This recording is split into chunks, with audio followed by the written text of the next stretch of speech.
Leviathan. Look at the baby. Wah! Guest starring That was your brain, Leviathan baby. today. Yes. Wonderful. We have an interesting session today in the mix, in the wings. And last session we wrapped up with Gannett's story, and defeated her like aggressors slash her proxy parents slash like the people trying to bring her home. You defeated them savagely in the Temple of Ioun. Luckily, they disintegrated after they died, or there would just be robot parts in there to explain. But yeah, we learned all about how Gannet is born of relative nobility, and Royalty. yeah, and is I'm a noble. she's noble, and that she is like semi disguised, not for the purposes of running away or hiding, but because her new appearance is and new name is who she truly feels that she is, which is this pretty rascally, gross little gnome thief thing. I think describing him Gannet as a thing is not offensive, specifically because it's him Gannet. Yeah. So you guys finished that up, and I think in sort of like a tearful return, come up from the Temple of Ioun, and maybe Gannet, you're probably like a little bit shook from the whole experience.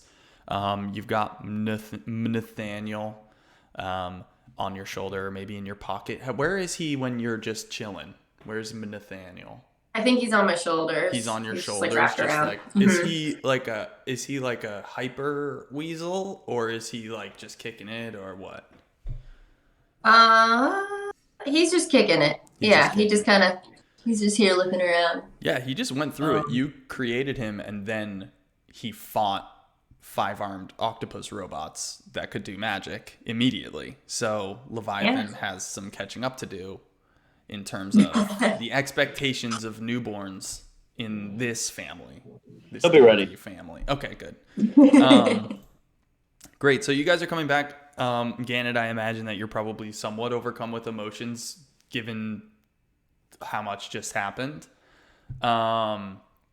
It's like, you guys know my story now. Yeah, and like seeing your parents' faces for the first time, probably since you ran away. Not their real faces, but still seeing those recordings of them and how distraught they were at your absence. And so you guys exit the Temple of Ioun, and I don't remember if we said what we did after. We said, yeah. I went back to work. They went to Moki's. Yeah, we did establish that. Great. Awesome. Yeah. Yeah, so real quick, I'm trying to remember, did we find out what happened to the real Nathaniel? The real Nathaniel? No. Okay. And I'm certain of that. Because I don't know what happened to the real. That was there was some miscommunication about stuff. But don't worry, I'll weave it in. Yeah. It'll be seamless. You'll be like, oh my god, Really thought out. Nathaniel the Way whole ahead of us. time. So yes. I am not sick. I have something stuck in my sinuses, so I'll be blowing my nose a lot because it keeps running. Oh, that's cool. Yeah. And I keep sneezing. So if y'all think if I look like I'm dying over here, it's like I've got. Can you snort it back? About? Can you bring it back? Only way out is through. Like that's right. I'm trying to blow it out. But can you suck it? I've tried that too. Oh dang! Wow, you got a real. It's like right. It's like right in it. Huh? Like hawking it like a lady. Yeah. I've tried that too, but it's Neti pot. It's like Neti pot. Yeah. Do you have a neti I've pot? Neti heard pot's those are great. actually really bad for you. If you use them too much, they are, but they're really Yeah. great for like every so often. I would freak out about water going in my nose. It feels so weird. Anyway, Yeah. we There's digress. something, yeah, it's like stuck like right back here and it keeps it, you know what I'm talking about? It like makes this whole side of my face water. And and sneezy. I don't know what it is. Yeah. Anyway, sorry. I just wanted to Maybe you're interrupt allergic to because dogs. What if that would just be the ultimate twist? no, this doesn't Oh happen. man. That After would she adopts her 7th dog. yeah, right. No, I'm not getting any. Someone allergic brought to this up to dogs me and yesterday. latex. They're like, this is how you end up hurting so many animals because I have such a large family. My mom's 1 of 9. I have like 30 or 40 cousins. I don't know. And so like they were like, oh, it makes sense as to why you have so many animals. I was like, I'm not getting any more animals.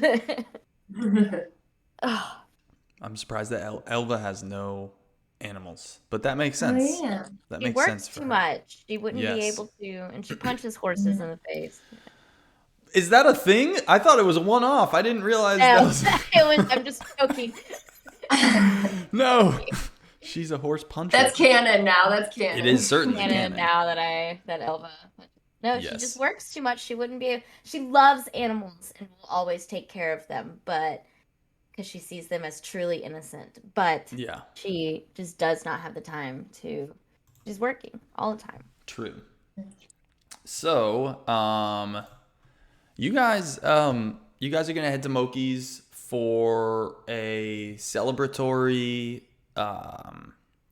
sort of like team bonding moment after this whole crazy day with Mganet, and it's like sort of this like big deal, this big cathartic deal because it's like Mganet, she finally feels like in an interesting way that now that she's revealed to you that she's not her original self, she feels more like her true self with you guys, and like that brings your bond closer with her and thus closer together. So you're making your way towards Moki's, just kind of like laughing with each other, and maybe Ganet, you're up on Ear Talk's shoulders or something like that. Woo! Sorry about that. If I just blew your eardrums out. But heading up to Moki's, Elva catches an eye of the skeet retreat, and even though it had never really been far from her mind, seeing it sort of tugs her consciously in that direction. And so Elva makes the decision not to join you, not to join the party, and instead to go to the ski retreat and sort out her affairs and her bookings and make sure that everything during this day that she left is in order. She needs to get everything in a row and get a good night's sleep so that she can be very efficient tomorrow.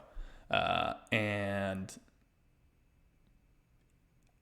like you guys, the other three of you are like bummed but understanding at this point. You know Elva, and you're a little bit bummed that she's not joining in this like important moment. And after a few saucers and barrels and sippy cups at Moki's, the three of you decide, or perhaps you come to a conclusion that Elva, she works too much. She works to the point of it being like detrimental. Like she's missing out on this really important moment because of her work. And you guys wonder if she has ever really taken a day off for herself, if she even knows like what that means to spend a day for herself and to have a good time and to take a break from work, a true break, not just a day off in order to fulfill some other mission that day like she did today. And so you three decide, you make it a pact, a pinky promise pact that at some point in the next couple days, you are going to force Elva to take a real day off. And each of you is going to try to give her a fun day. Either doing something that you think is fun, or doing something that you think she would think is fun, or ideally something that overlaps in those two things, and creating some sort of an experience of a day that's going to invigorate Elva's spirit toward things outside of her profession and of her work. And that day comes around, and I mean, how would you guys go about either convincing Elva to leave work, or kidnapping her, or like how are you gonna get her? How are you gonna pry her away from the skeet retreat? I'm closing the skeet retreat. What's that? I think maybe should we close the skeet retreat for a day, or should we put someone else in charge? Thoughts? Well, we have to. I feel like she would never allow that for just no reason. We have to lure her away under some pretext. So, like, oh no, ear talk's gone missing, Yeah. or Pinez, yeah. how confidently could you train somebody to work at the skeet retreat? Oh, I could train. Yeah. It's super easy. It's In such this an easy job. conversation, but I'm have opinions. Do you think? What's her favorite food? Maybe if we tell her like there's a giant cupcake in the town square waiting for you, go get it. Do you think she would like that? That sounds great. I think that'll work. We tell her there's a giant. What's her favorite flavor? Do we know like what she likes? Is there a skeet flavor? Ooh, gross. I know. How even Gannon too is gross. saying gross. It's like that's disgusting. Is it a cum cake? A cum?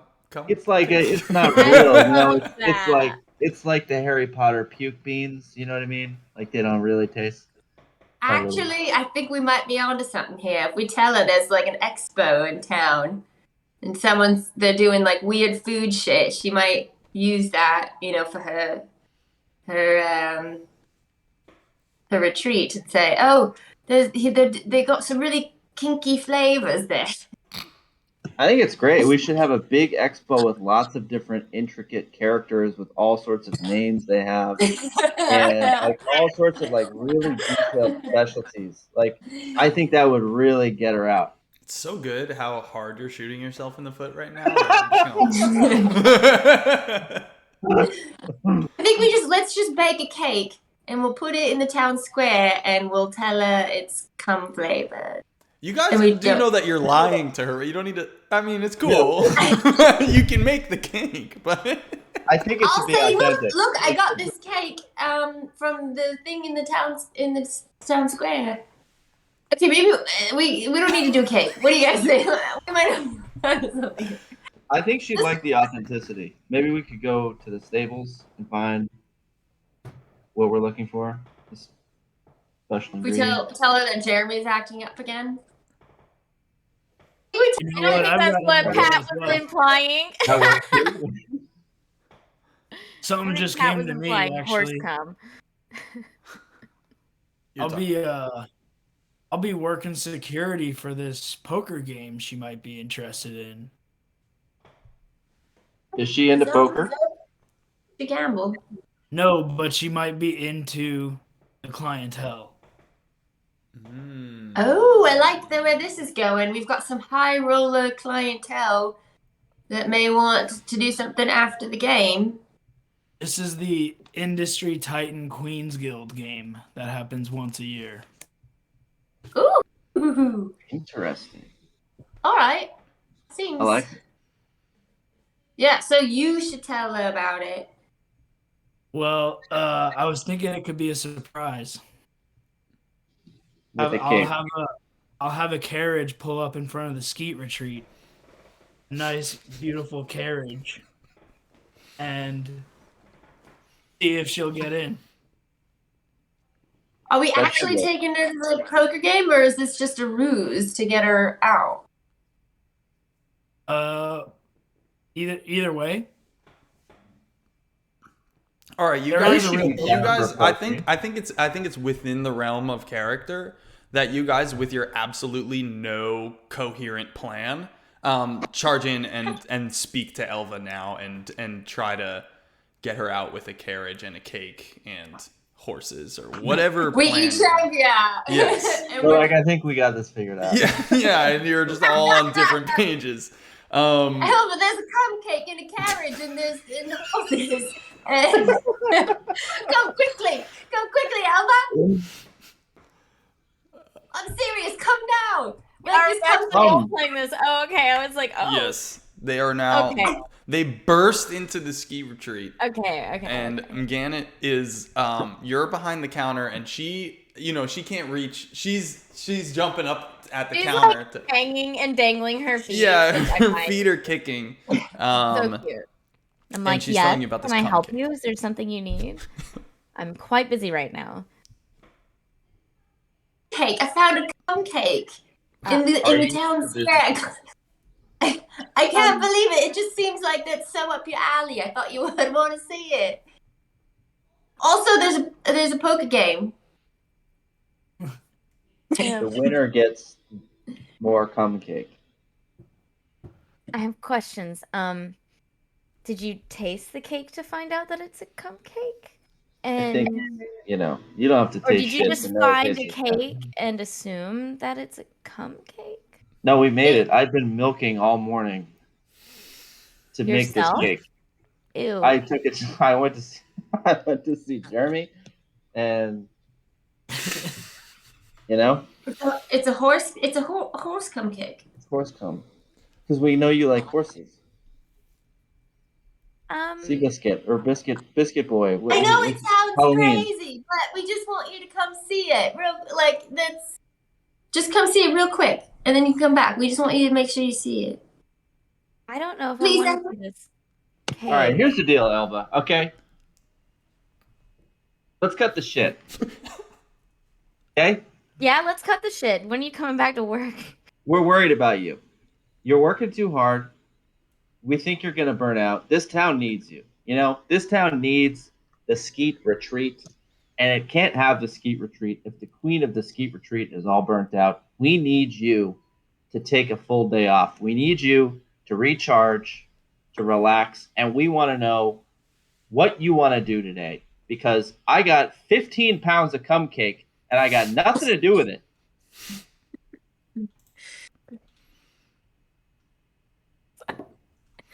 We're not taking no for an answer. So this is not where we expected this to go. I'll give you a piggyback. Do you want a piggyback? Just have a lot of work to do. There's so much. I can't just leave this place. I'm really the only one that runs it. I do have help sometimes, but I mean, really my work is my passion. Like I All right, don't here's the need deal. time off. Here's what I'm going to do. Here's what I'm going to offer to you.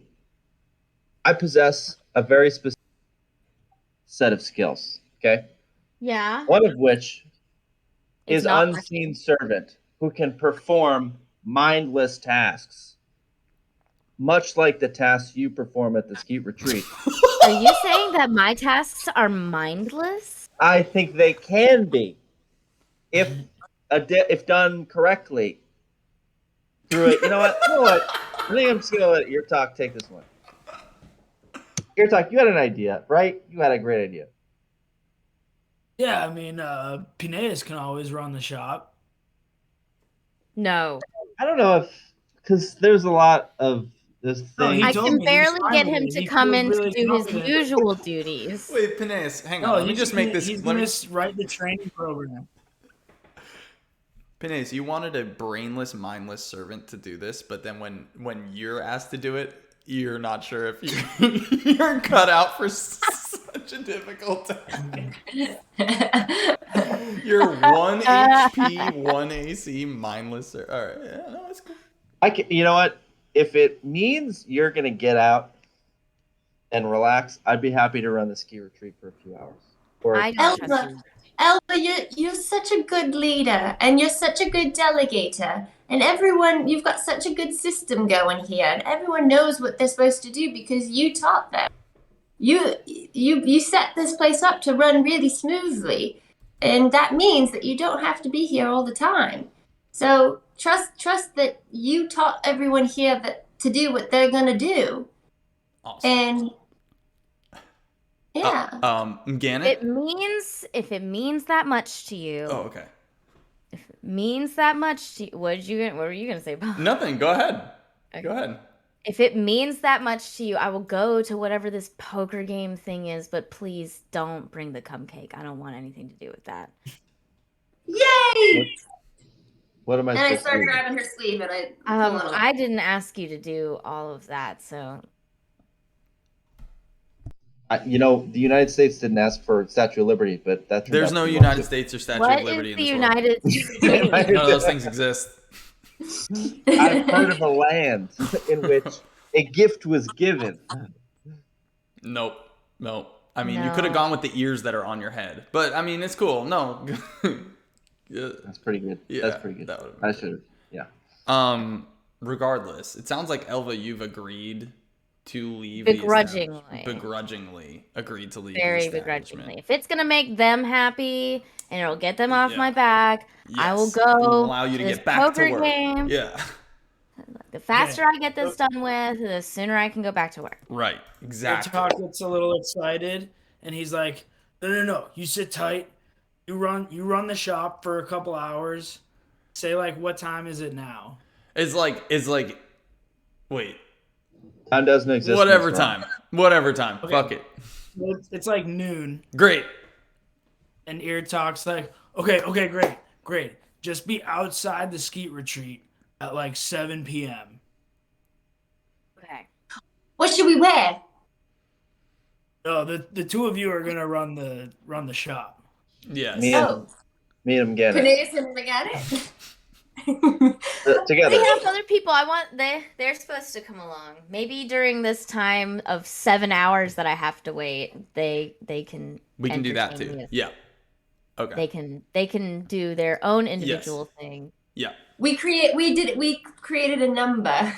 So why don't I the splash screen shows up now, and it's the title of today's episode, which is Elva's Big Day Out. And the idea of Elva's Big Day Out, and there's theme music, and then there's like and then like Elva's standing there with her arms crossed, and then the other three of you have your arms crossed back against her, and she's got like a look on her face, but it cracks a little bit, and she kind of like like these guys. CBS sitcom. Yeah, exactly. It's Very sitcom-y. Yeah. You guys look right at the audience. Exactly. Yeah, it's fucking adorable. The idea of Elva's Big Day Out is that Elva's going to shut the skeet retreat down for a day. And it's up to you guys, all Peneus, Gannett, and Ear Talk. It's up to the three of you. Wait, did I already say this part? I did. I already said this. To give her a good day?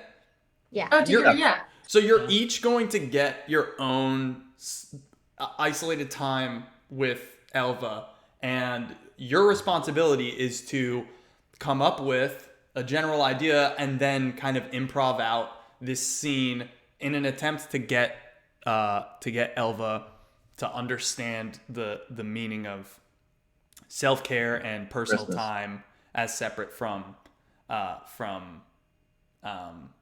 work time. Now, the reason that Ear Talk is so excited about his poker game is because I informed Ear Talk about this whole.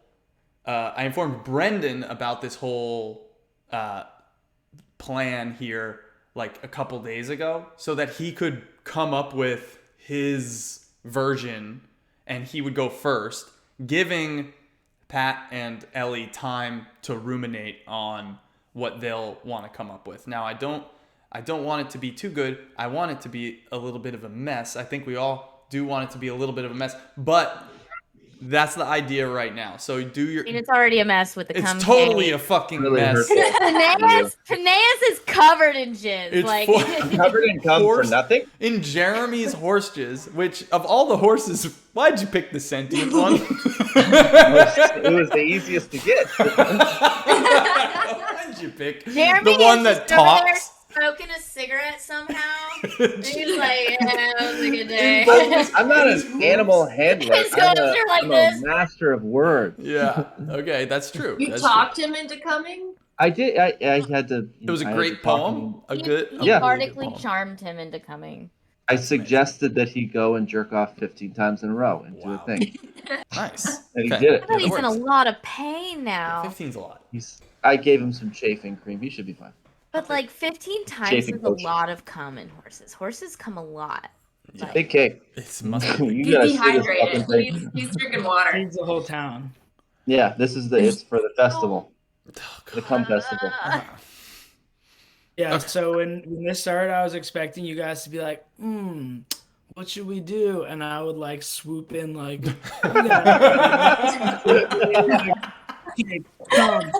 boom. instead, they just Instead, they were Then like, we came up with I got this. just the thing. A cake I've got filled it. with cum. The cake was not come until Pat suggested. Yeah. I was saying, man. Cake. You give me a cake, I spice it up. What Elva likes. I guess I did ask what her favorite flavor was. Yes, and your cake. You shouldn't have given me the opportunity. That's true. Fair enough. So, I know exactly what I want to do with her. Wow, that's great. For future reference, my favorite flavor is chocolate raspberry. There you go. Chocolate raspberry cum. You got it. Chocolate. So, in that case, I'm sorry, ear talk, but since timeline wise, yours is like the nighttime thing. Yeah, well, the game can be whenever. Okay. Well, yeah. So while we're doing the game, Who wants to go? Ear talk. You want to go first? I mean, you have like we're I'll kind go of set. first, unless you guys felt like you had some momentum, so that's why I just like threw yeah. it towards the back. But whatever you want. Okay.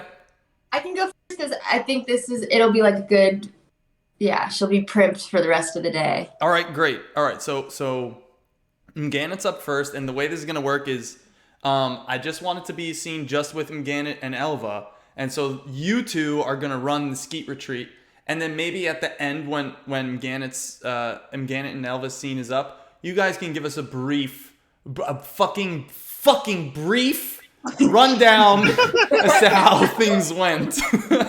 No, I want full details. All right, fine. All right, Don't make it brief. make it fucking brief. Mganet. So. Right.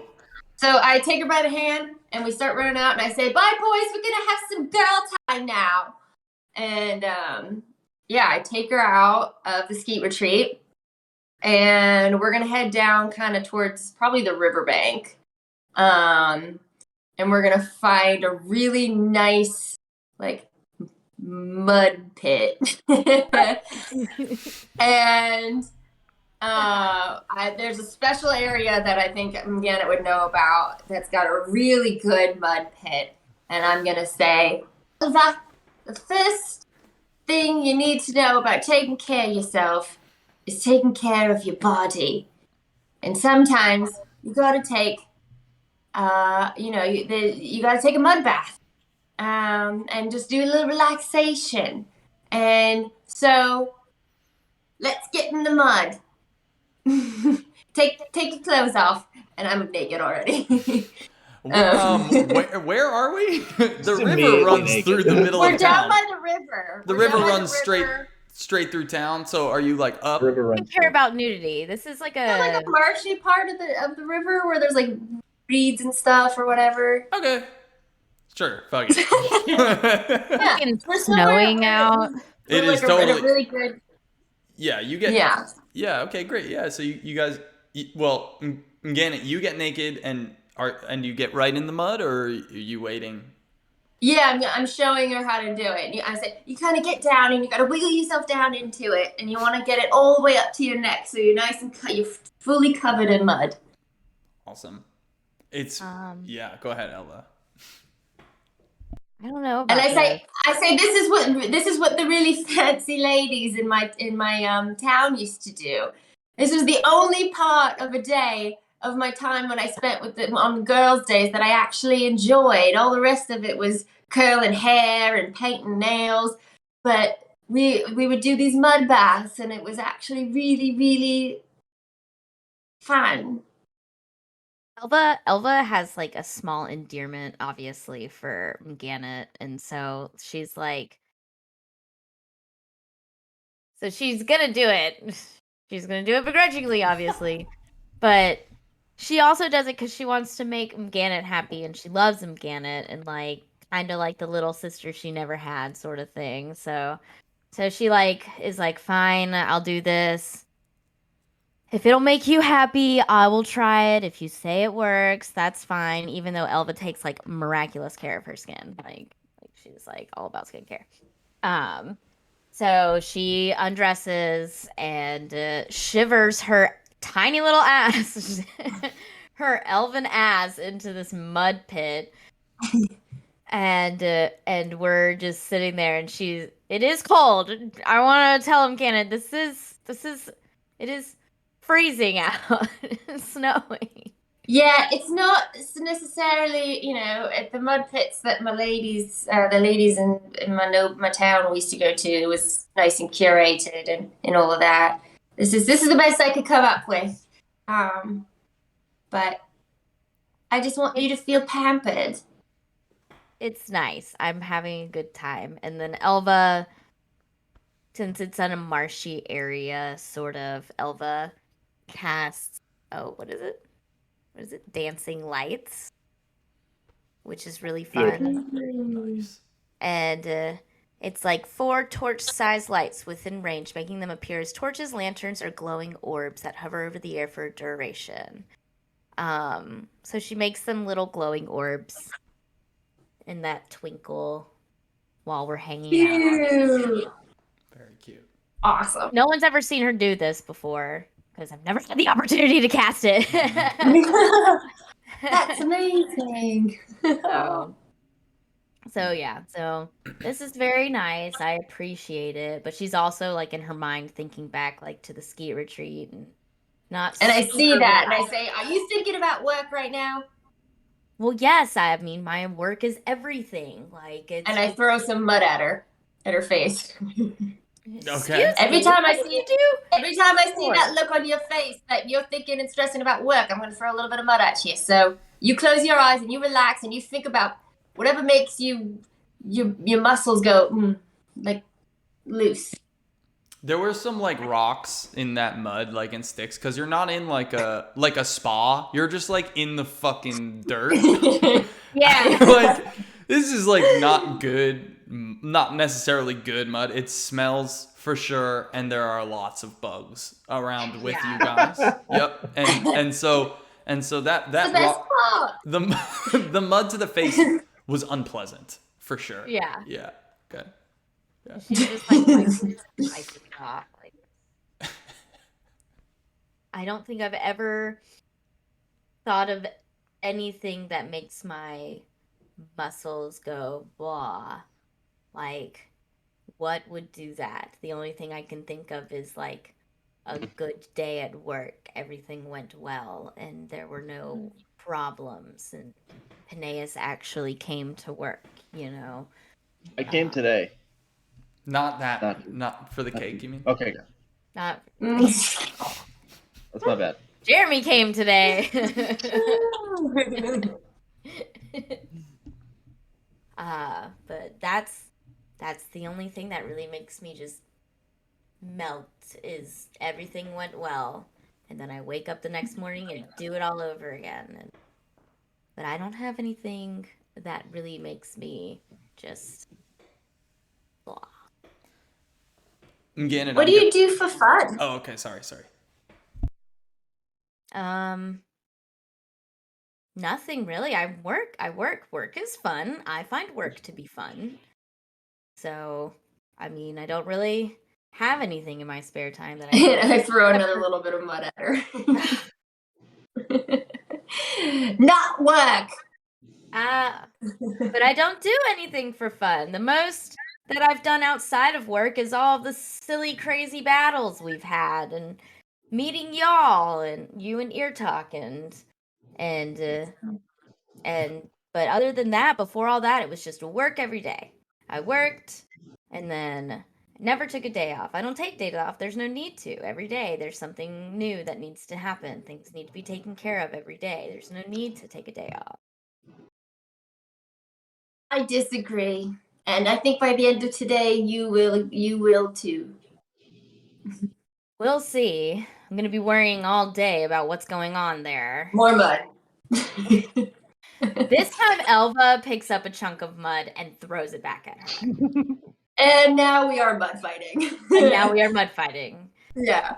And at the end of it, I Elva cast is Mage laughing. Hand, and it picks up some mud and throws it at her as well. You've got 3 hands of mud going. I've got 3 hands throwing mud at her. Also cast Mage Hand and have 3 hands as well. Hell yeah. And now we're in a full-on mud fight. We're slipping, we're falling.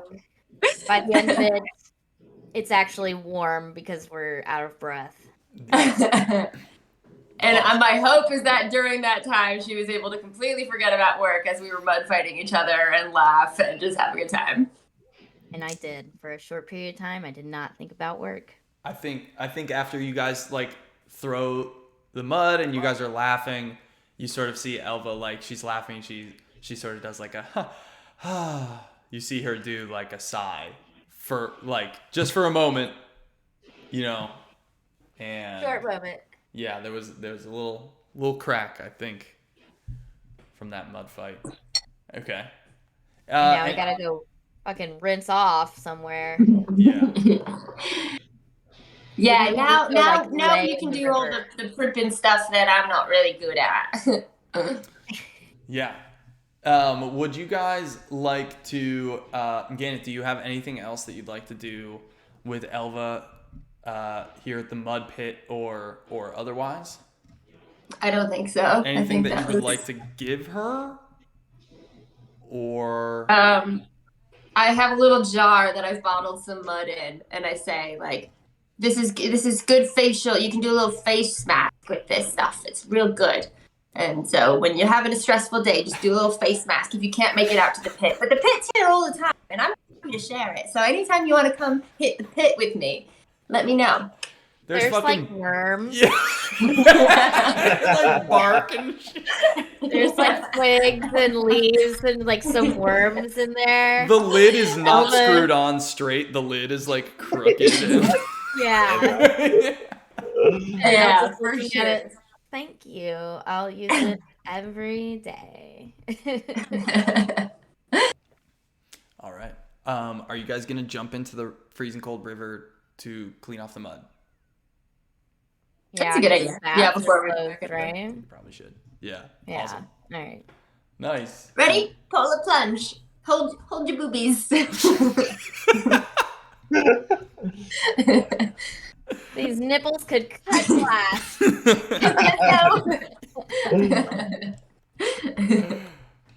Awesome. So you guys get clothed and Elva, how are you feeling? I'm feeling better. I'm fucking freezing. Yeah. Yeah.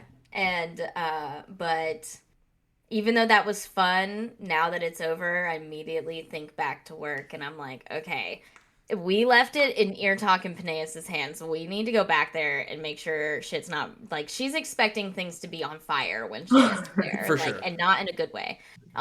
So What would you there is a say? good way. What would you say is the lasting effect, if any, of your time with Gannett that persists, even though you're worried and you go back to like your normal train of thought? Is there any part of you that feels altered by this experience with Gannett? Well, she has Lyme disease now. She has. That's true. The Lyme disease. Probably. Yep. Yeah. Anything, But though? she she thinks back on it and giggles as she's walking back. So she's Okay. like Like it's put her in a good mood. She's still thinking of like her main focus is still work, but she's definitely like lightened up and she's thinking back and giggling and stuff like that. And Okay. her and Gannett are she even though she's thinking like panicking about like how things are going, her and Gannett as they're walking back to the skeet retreat are still chit-chatting and stuff like that and she's realizing it's easier and to talk about things than before. Nice. But plus, she like again, she loves him Gannett, so she like is a little bit more loose with Gannett already. Totally. Awesome. Great activity. That is exactly. I even said to Paul, Yes. I was like, Gannett's gonna do something gross. Yeah. We're gonna go play in the We're gonna mud go or in the something mud. like that. Like and that's exactly what happened. Yep. It was gross, but make it girly. Yeah, right. Exactly. Well, that was probably the most enjoyable thing you'll do all day today. Given who's up next? You return to the ski retreat. It is 100% not a flame, no fire.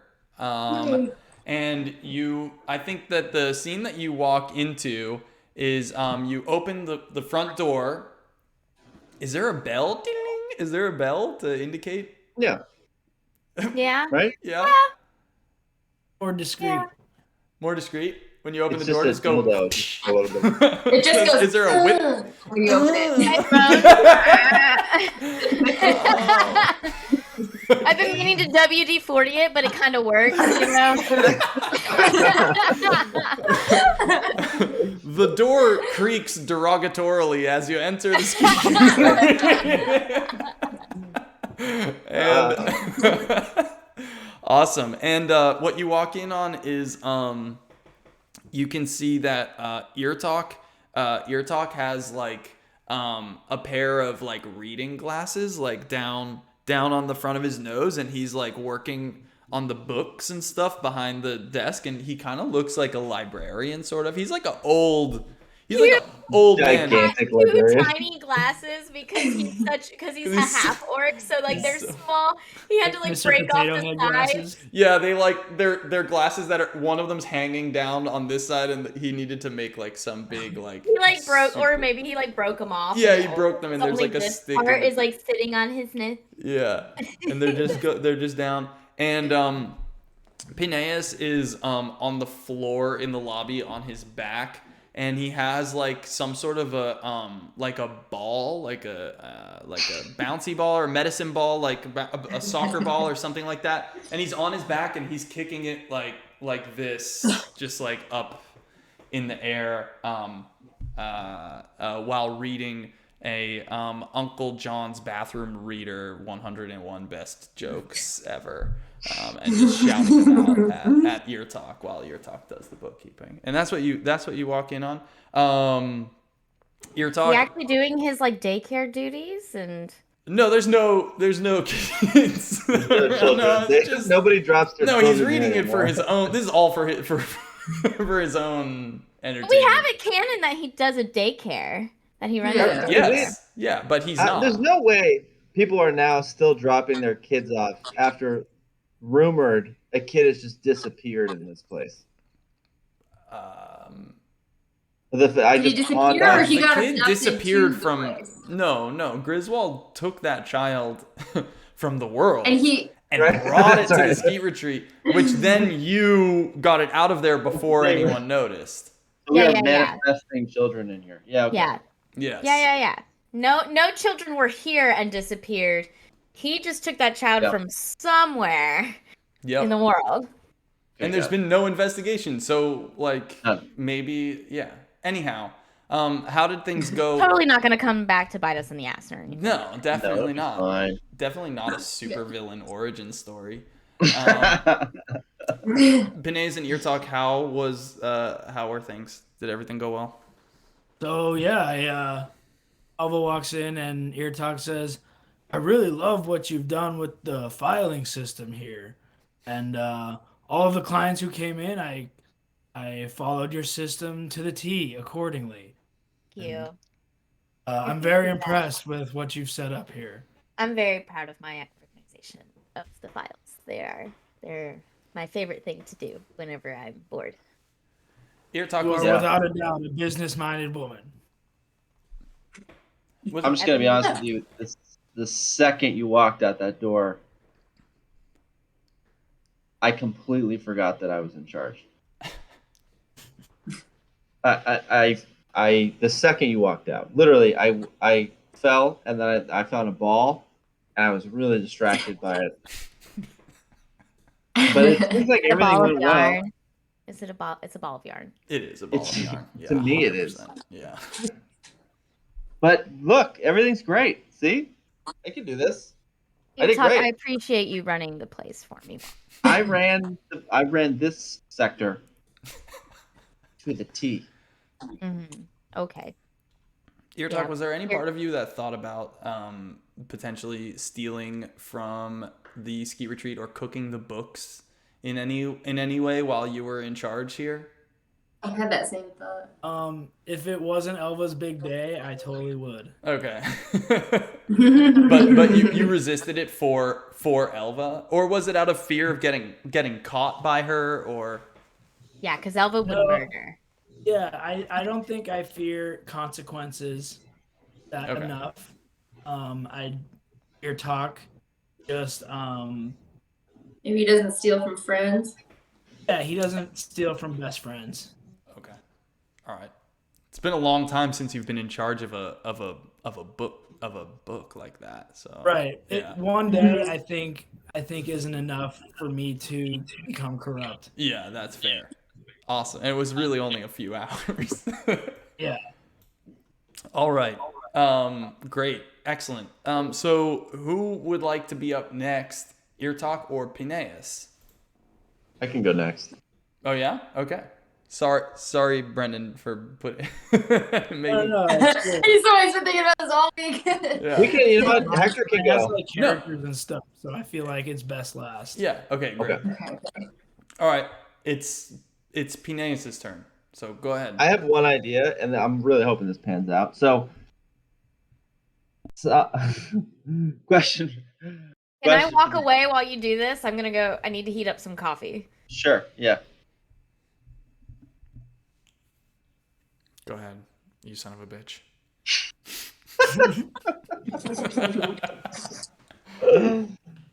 So you remember how I promised Solomon that I would perform at his kid's birthday party? Yeah. Oh gosh. Is it safe to assume it's been long enough to where he's actually had a child by now? And then perhaps today is the day. You can certainly investigate that for I sure. would love. Okay. Yeah. All right. Then I think maybe while Haven's away, I think we'll go over there and we'll propose the performing. For the Okay. birthday. Okay. That's what you And want to if do it's not his for birthday, so then we're you want to doing run it anyways. So You're taking help- her to a kid's birthday party? yeah, to be totally clear. Yeah. Your way of treating Elva to a very special day is by running an errand that It's not an is errand. It's 2 it's- years in the making. It's a distraction. It's two birds, one stone. It's a debt it. that I owe. Got it. It's Great. a distraction for her. Okay. Yeah. Haven't you ever sought, freedom and creativity? Mathematics, man. Listen, save it for her, okay? She's the one you're gonna have to convince. Save it for Elva. I'm gonna go pee. Okay. Paul is, and I'll be right back. If Elva gets back, feel free to just kick it off without me. I got the gist. Okay. All right. Yeah. Cue 20-minute scene of him trying to convince her to do this. It's gonna be great. You're Yeah. gonna love it.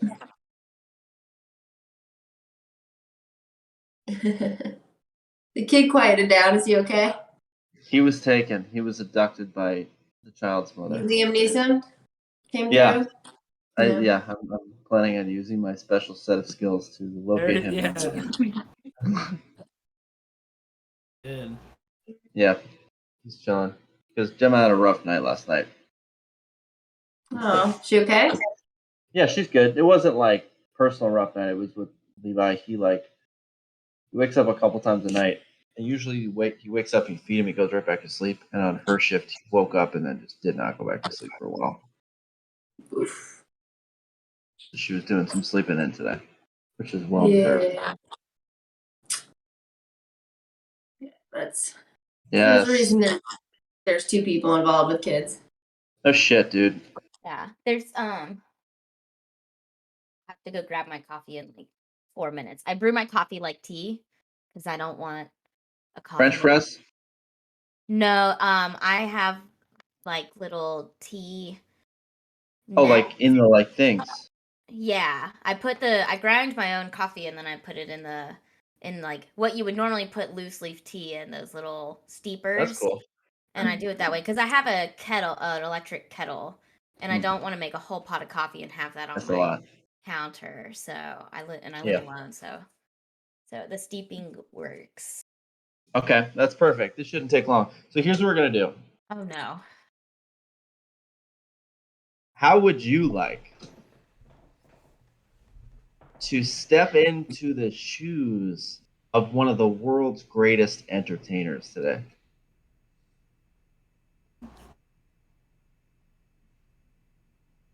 Please don't tell me you're talking about yourself. How about I mean, if that's what you want to say, sure. But like, you know. Is Robin Williams in town? What's that? So today we are going to do something great. We're going to do something fantastic. And you're going to come with me and you're going to love it. It's going to be great. Let's go. As she's leaving, she's looking back longingly at Gannett and Ear Talk and just like, can I stay and work? I'd rather. Are you sure? You got it covered from here. Yeah. Ear Talk and Gannett are already. Cute with the glasses. Yeah. You got the glasses. It's exactly perfect. That's exactly what he looks like, dude. Gannett, I think you're sitting cross-legged on top of the desk, like looking at the papers and stuff like that, and you guys I'm dying for her. Yeah. Getting dirt all over everything, all over the books. Yes. Yeah. I found a stamp and I'm just stamping things. Oh, and I don't know what it means. Oh no. Okay, so you leave All right. with Peneus? I guess. Yes, you do. Super. Great. So we trudge through the snow and we arrive at Solomon's Swords. Oh no. And we enter the building. Oh, welcome back, Peneus. It's been 2 fucking years. And you, Elva, are you here to shop with that 50% off coupon that you've never even thought about? I've been in here. I'm not offended. I'm just disappointed. I'm sorry. I have been busy working. I'm holding on to it though. I appreciate that you did not put an expiration date on it. It's very smart. Every year that inflation hits, that coupon's worth more. So good. Yep. Purchase. Make a purchase. You know what? I will as soon as I See find this wonderful sword? And he pulls out isn't he scared of swords? Yeah, he thinks everything's a sword. He thinks Oh. besides that is not a sword is a sword. Yes. Everything except stabby swords. Except and exactly. We don't say that. So he wheels out like a rack of clothing, and he's like, these are some of the prettiest swords I've ever seen, and they're definitely not pretty. They're horrible. They're the worst. They're awful. You need to come in here and get some armor, doesn't he? Does he sell armor? Protecty swords? Of course. Protecty swords. Of course. Protecty swords for faces. Protecty swords for hands. Protecty swords for your toes. Protecty swords for your genitals. What? Whatever you would like. What the Do you need some protecty swords for your genitals? Me? Yeah. Yeah, Protecty maybe. swords for your sexy swords. Prosexy swords. For sexy swords. That just came to me. I don't know. It was a thought, and it sort of happened almost good. telepathically from a distance. I have been in need of some armor. Get some armor. Though. Splurge. It's your day off. You should take care of yourself. Uh-huh. It's your day off? Is it your birthday? No. Well, They have been dragging me out of my place of work because they believe I need time off. So, in order to placate them, I'm going along with it.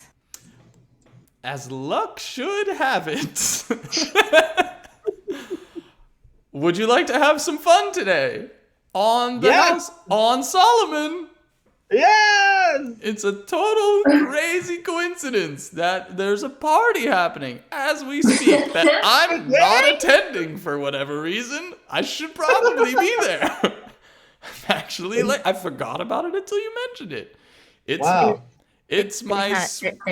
There's not a cake, is there? There's a cake! Yes, Irritar and Phineas dropped off a cake as big as a town. Don't eat the cake!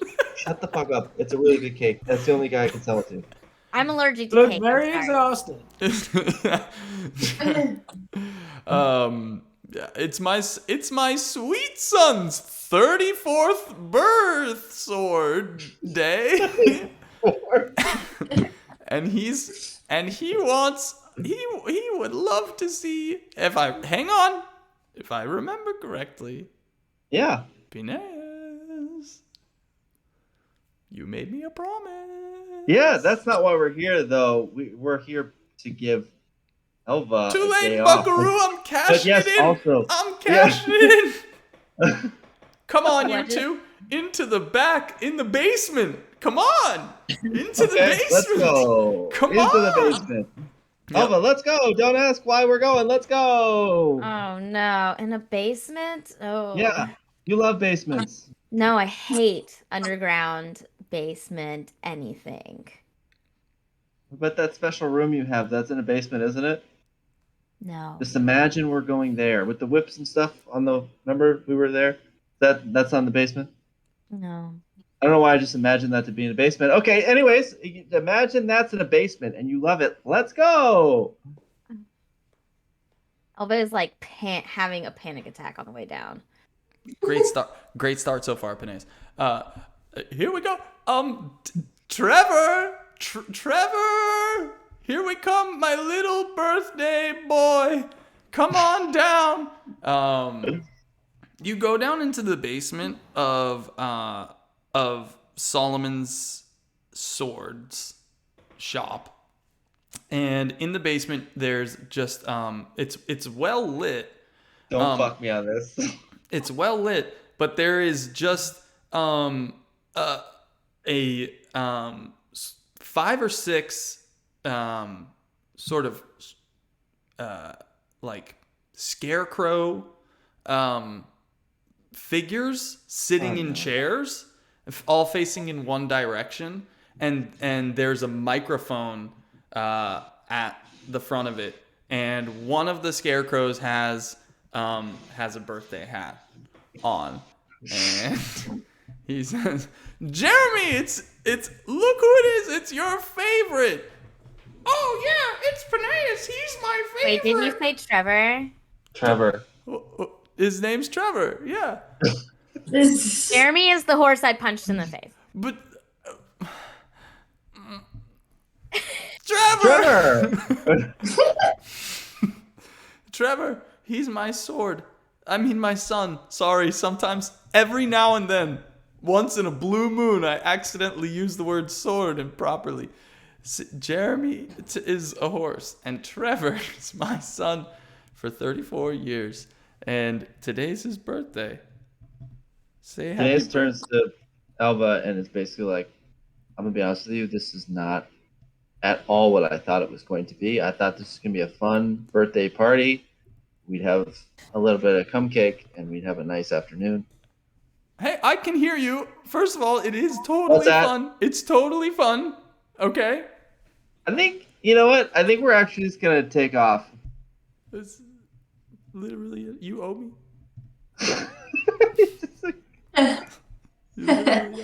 Elva, Alva, listen, if you want to leave, we can leave right now. Or we can do a little She's like already at the conversation. top of the stairs. She never came all the way down. She hates basements. She's But it's freaking out right now. She doesn't care how well lit it is. She's All like, right. underground, absolutely not. I'm not going down there. Don't So, don't go.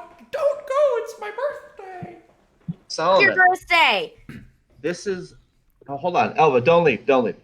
Solomon, this is, this is great. This is slightly more people than we had planned on. And so I think in order for us to do this, we're going to need a little bit more compensation. You know, it's a bigger venue. I hate to ask. We typically don't perform for straw people. Who? First of all,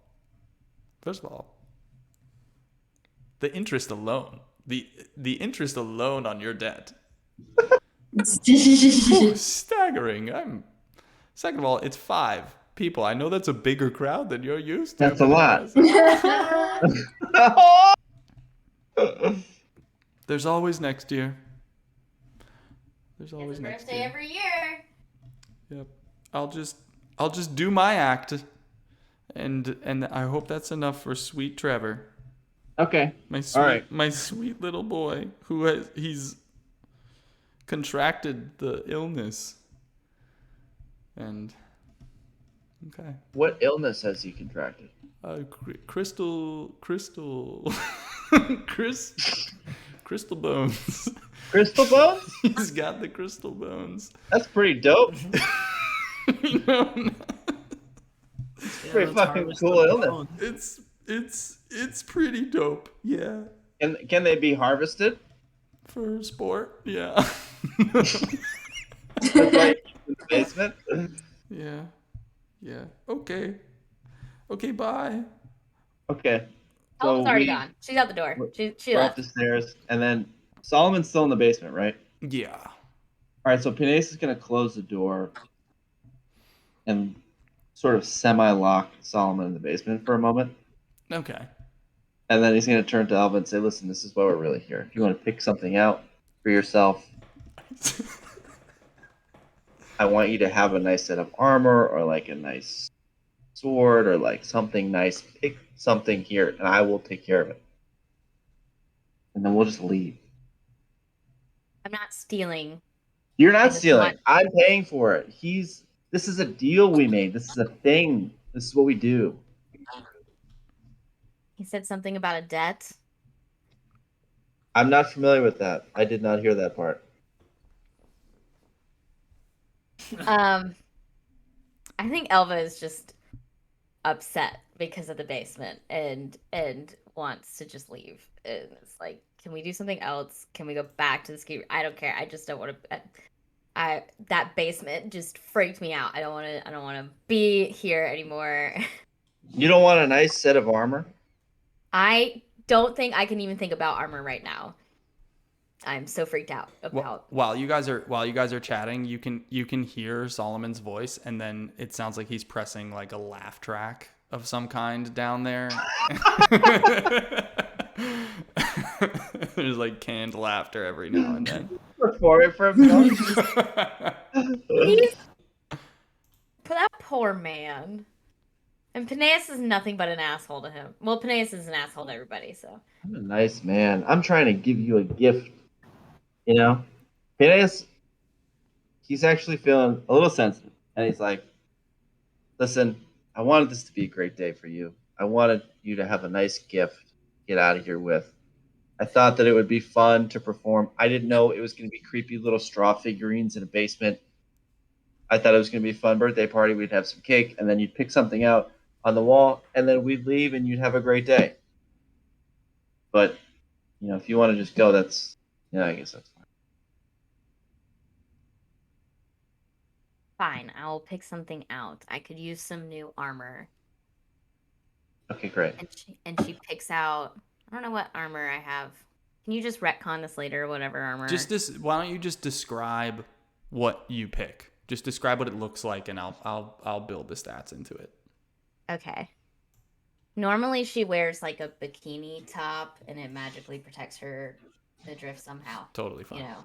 Yeah, Checks But out. no. you know, anime style armor. Anime armor. Yes. But as it's getting colder, obviously, and she's wanting to be more practical when she's fighting because it seems to be happening a lot more than she expects. She gets more of a corset style, so it covers from like here to like some of her midriff is still showing, but it's like more coverage than her bikini armor top, sort of thing. Got it. So she picks that out. And I'm just like, okay, I've picked this. Can we go now? I never want to see a basement again. Awesome. Cool. What color is it? Dark purple. Dark Oh purple. wait, no, I don't know. I have to go look it up. We'll retcon that in later. Oh. Okay. Cool. Maybe like dark purple with some white trim.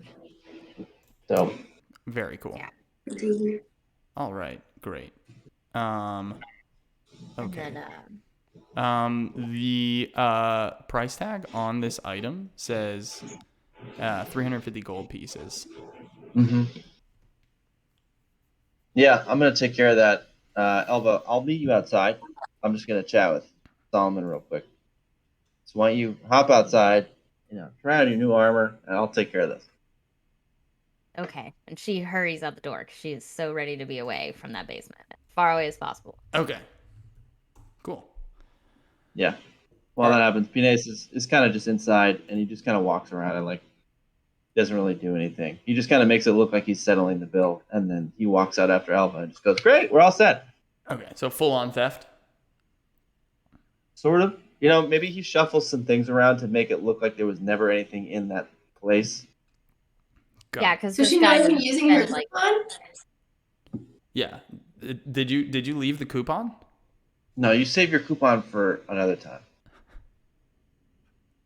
Okay, this is your day off. This is on me. Okay. All right. Cool. That's it? That's it. Anything else you want to do for me, Peneus? Anything else? I just bought you armor with my hard-earned money. How did No, you that's earn it. that money? I actually think the money is on loan from you. Yeah, we're good. So then, I'm cool to head back to the skeet retreat. That was an excellent afternoon. I had a really great time with you, Albert. I hope you were able to relax. You're welcome. Okay. Alva is practically running back. Wait, where are you going? Slow down. Let's walk together. Wow. Yeah, had a great time. Bye. Yeah. All right. Cool. Nice. Awesome. What you acquired, by the way, is we're just gonna go with just some let me just see here. I think it's gonna be some chainmail armor. It's a heavy armor. No, I do light armor. You do light armor? Oh, that's right. I'm If a you fighter, so I do heavy armor. You can do, yeah. We can make it. That's right. We set it up to be like look like light armor, That's but right. yeah, but but has the stats of heavy armor. Yeah. So it's got like it's got some it's chainmail, so it's got some interlocked rings, but then it's got sort of like a corset sort of design to it. Yeah. And it has gauntlets as well, which is pretty cool. Oh, cool. If you want those.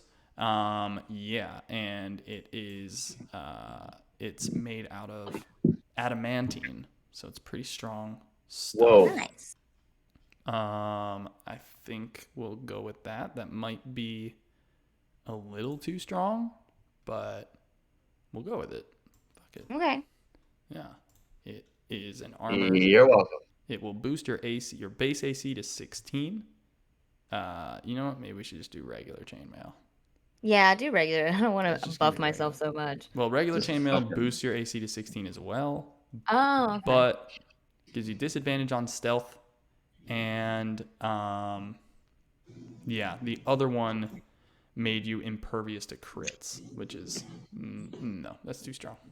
No, yeah. So I'll just pop that in there, and there you go. You have chainmail. Cool. Wait. Alrighty. And that's the end of that kind of mess there. What's that? What do you mean by that? Yeah, so Elva, how are you feeling? I imagine you were indeed distracted from work during that time. Yeah, while having a panic attack about going into a basement. Right. Yeah. Um, Elva does not like being underground. You don't like being underground? Yeah. Is that? Are we still together? Or are you gone? Do I have? Oh, I ran. I practically You're gone. ran. Okay, got it. Yeah. Elva is like trying to like get her head back on straight and go back to work. She was like, work will make me feel better. I cannot believe I went into a basement. I can't believe I almost went underground again. She's freaking out. and you bust into the skeet retreat, and and How are there's things going here? yeah. Please How's tell me everything it's okay. been for the past? I would say it was only about 30 total minutes. I think I found the role play costume room. I assume there's one. Yes. And I now have a top hat and a maid's uniform on, and I'm walking around pretending to be all business. That's fucking adorable. I'm not even mad about it. Thanks. She gets a good chuckle out of it. She's laughing. And like a guest comes out, and I'm like, let me escort you to the door. And I'm being like a little fancy butler person. That's cute. Excellent. With like stains all over it. Oh, God. Heavily No, used. she cleans the costumes. She cleans them. No, like you got stains on it, is what I'm guessing. Oh, yeah, there's mud on Yeah, it. you got like some mud on your shoulder. Yeah, I haven't been outside at all, but somehow there's still mud on it. Right. Yeah, exactly. So. Awesome. Cool.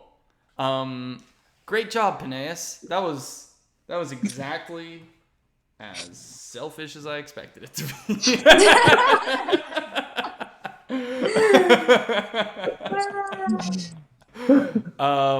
Great. And as you guys walk in, you sort of see through the snow, as you're walking up, this like carriage roll up with it's driven by 2 horses, and it's a carriage, and it's a very long carriage, and like a limousine almost. Stretch carriage. Yeah, and you walk in, and now it's Ear Talk's turn. Yeah, so Ear Talk steps outside and like opens the door for you, and he's in sort of like an ill-fitting butler outfit now. I'm gonna go get changed. Yeah, you should like get your formals on, your sexy formals. Okay. You know, lots of layers if you want. Oh yeah. Oh cool. Okay, I think I found what Elva would be wearing. Cat's coming. Yeah, this is daily. It's fine. I'm used to it. Hi, Daily. You just work or no, this Oh, God, you are dad. Okay, That's what Elva's absolutely gonna wear. stunning. Oh, I no. posted in general. If anybody wants to see. Did you just find that? Yeah. It's amazing. This is what she's wearing. Yeah. I just googled black and gold evening gown. Pretty badass. Very bad. Yeah, it's like some fighter shit. Huh? Hell It's like yeah. a fighter's gown. Exactly. Yeah. That's exactly what a fighter would wear, yeah. Hell yeah. All right, so Ear Talk like tightens his bow tie, and he like opens the door and is like, please, welcome aboard. And then there's like a magical illusion over like the curtain to the wagon that says "Welcome, Elva," and Hmm. it like glitters and sparkles and then like burns out. Aw, that's really sweet. Okay. That's nice. Awesome. Elva is intrigued, and she's like, after the whole thing with Peneus, she's like, fine, this is the last thing I have to do. Like, just she's just praying that it's not in a basement. True. All right, so Elva And she gets gets in the on carriage. board, and Ear Talk follows her, and you get on board, and there's like champagne glasses, all kinds of like things to drink. There's like snail hors d'oeuvres, whatever you call that, escargot, Horse the Cargo, horse. yeah. like pretty much the nicest shit that you could get in Tasseltori. Um, and then Ear Talk says, "Carry on, Captain," or something, and you hear like the whatcha, and then the carriage starts going, and Ear Talk is like, "So, I play some games. I bump elbows with this fellow who runs a game that has a lot of high powered women who like to play. So Okay. I love some strong, high-powered women. I'll be running security at the door, so I won't be in there. But um, there are some really nice people who they come together for this game once a year, and from what I understand, it's not really about poker. It's just like an excuse to get together. Okay. And I told the dealer his name is Israel. Um, he is he is like a shirtless, muscly, hairy-chested guy with a bow tie and leather pants and driving gloves and like a leather like biker hat. And he doesn't talk either. Um, but he's a really nice guy, I think. And he's gonna run the game for you. So uh, Guy he'll, running a game that doesn't talk. yeah, he's dead silent, Is he dead? which the ladies seem to like. Tall, dark, and mysterious. Yes. So so you pull up just outside of town, and there's this structure there that's not normally there.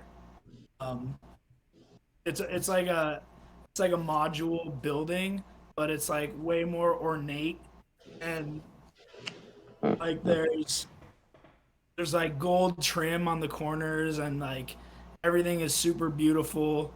There's a couple of fire pits outside, like keeping the place super warm and cozy.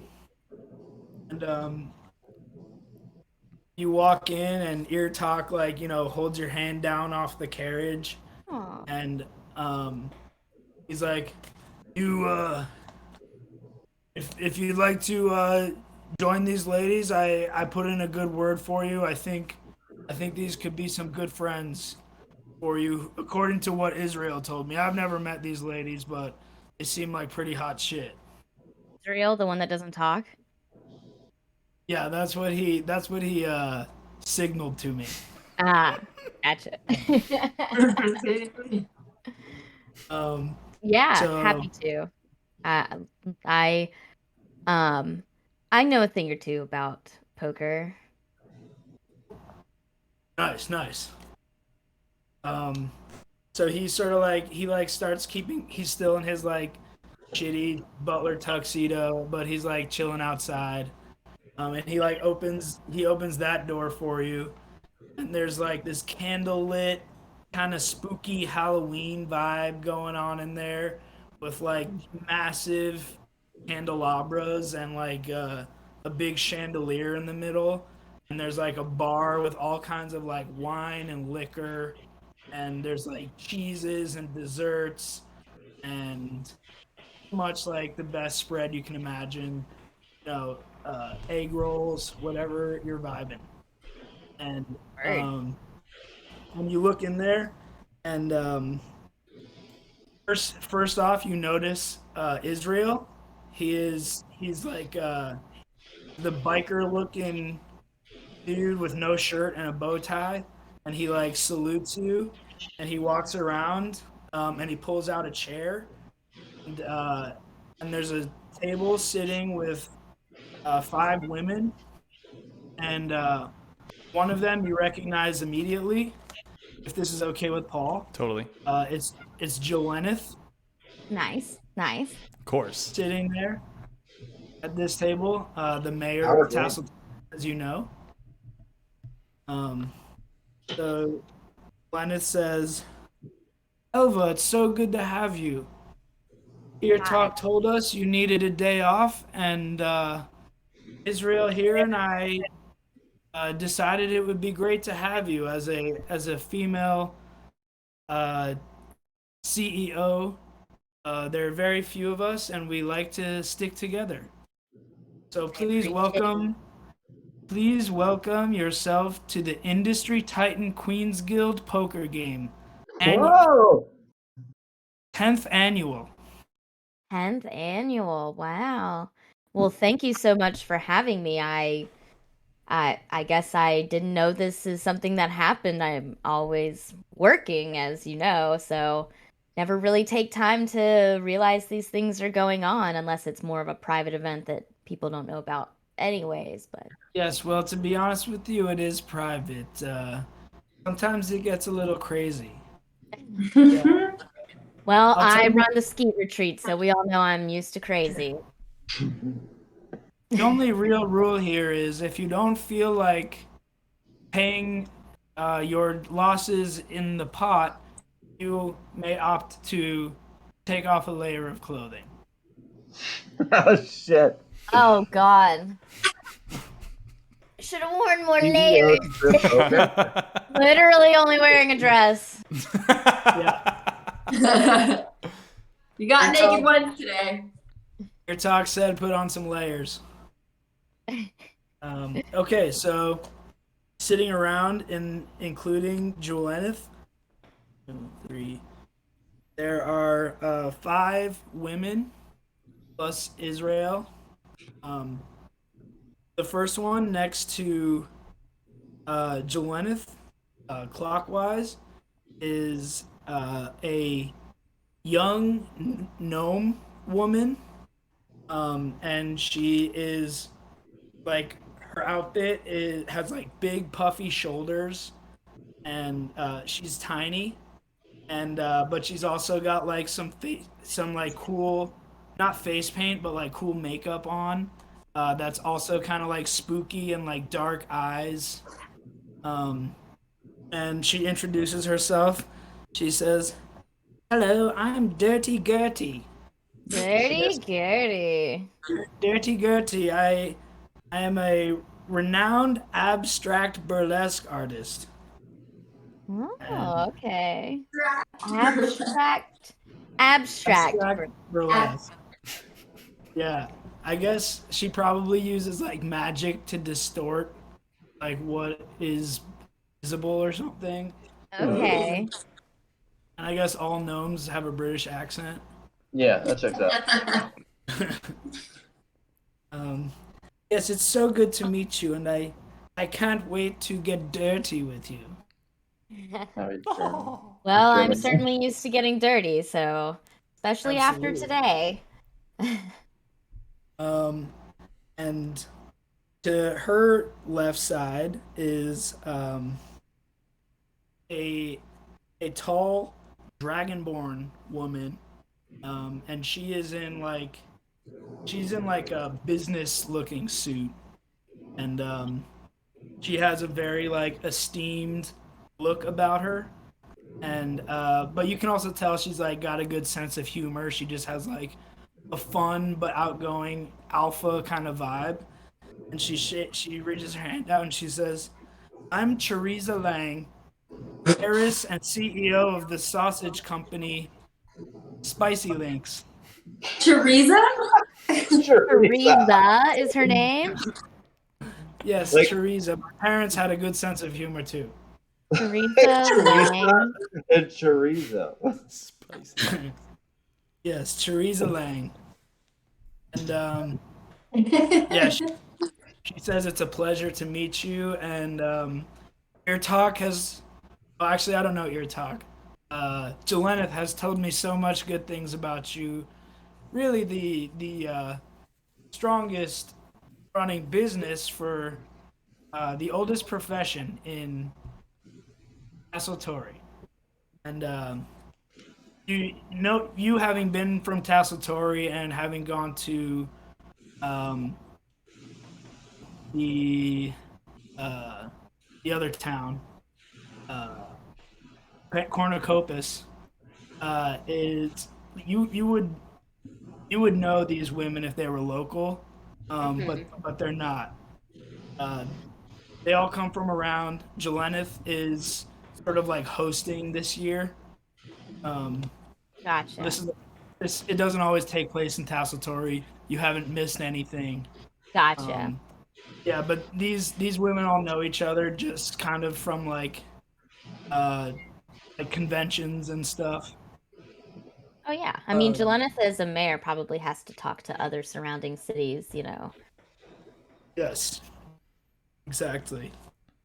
Um, and then to her left sits Israel, the silent, gay-looking biker dude. Um, Love it. and yeah, he's kind.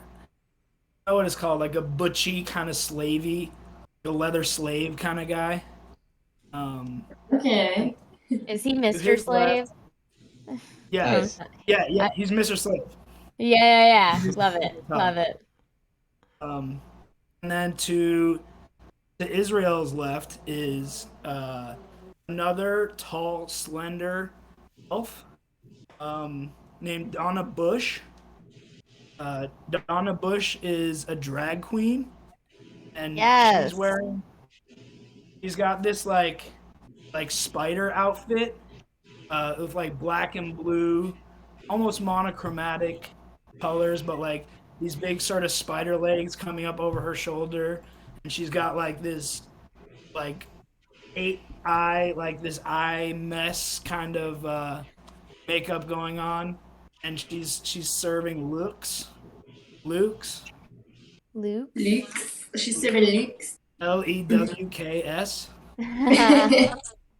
Um, and she's like, "Oh dear, it's so nice to meet you. Um, we've heard so much about you, and you might not know this, but I've frequented your establishment whenever I'm in town." Oh, I do feel like I recognize you. I'm so sorry. Sometimes I'm so busy behind the desk, I don't get to greet everyone that comes in, but I hope you've enjoyed every time you've come in. Oh, absolutely. I don't use my real name though. I don't put Donna Bush on the guest list. It's Ah, I see. I like to keep a low profile, and I don't come in drag. Awesome. Well, that makes sense then. And we like to keep it discreet for anybody who wants to be discreet. So it's totally fine. I won't let anybody know. I love your establishment, and I love you. I've seen you there, and you look so good. Thank you so much. Thank you. I appreciate that. I'm not usually focused on my looks as much, but I try to at least look presentable for the guests. Uh, thank you. Effortlessly sexy. Oh, thank you. And then last person sitting there is a short and stout, but like hella sexy and thick dwarf, like sort of fighter, another type of fighter looking character, and her outfit is it's like beautifully ornate armor, and it's like a big vine all around her body with like the vine leaves sort of like covering the select areas, and like just showing a lot of flesh. Um, I know you just bought armor, but we'll see how this goes. But yeah, so like this amazing sort of ornate designer armor. She introduces herself as Quinn Quinlan, artisan armor designer, and you have actually, once she introduces herself, you realize you're putting two and two together. The beautiful armor, the name is ringing a bell, and you would actually have heard of this, uh, um, like for a female forged dwarf who is renowned around the world or the region for her beautiful armor that she designs and puts together. Yeah. Maybe I'll come to her when I want really, really fancy armor. And yeah, and she says, "You look fabulous." Or she's got a little like stubble. Also, she's sort of rocking like the dwarf lady beard, but it's like hot. And there, she says like, "I can tell you have a great fashion sense. Um, what you are serving up in this dress tonight is absolutely like Doom Lady of the Night. Uh, dark skin savagery. I love Thank it. you. I like to Um, look equally beautiful and dangerous at the same time. Don't need anybody underestimating me. oh my God, you said it. That is my philosophy too. I think we could work together. We could really come up with some cool designs. Absolutely. Do you do costume design as well? Yeah, well, my forte is metalwork, Mm-hmm. but it absolutely uh, involves a lot of textile work. Mm-hmm. I've improved my fabric incorporation into the armor over the last couple Leather and years. all that stuff. That would be good. Yeah. Oh, oh, you see Israel's outfit right here? And Israel stands up, and on his leather pants is like this cool ass like tribal design that like runs down the side of his pants, but it's Oh yeah. also like it's like sort of glowing and shimmering.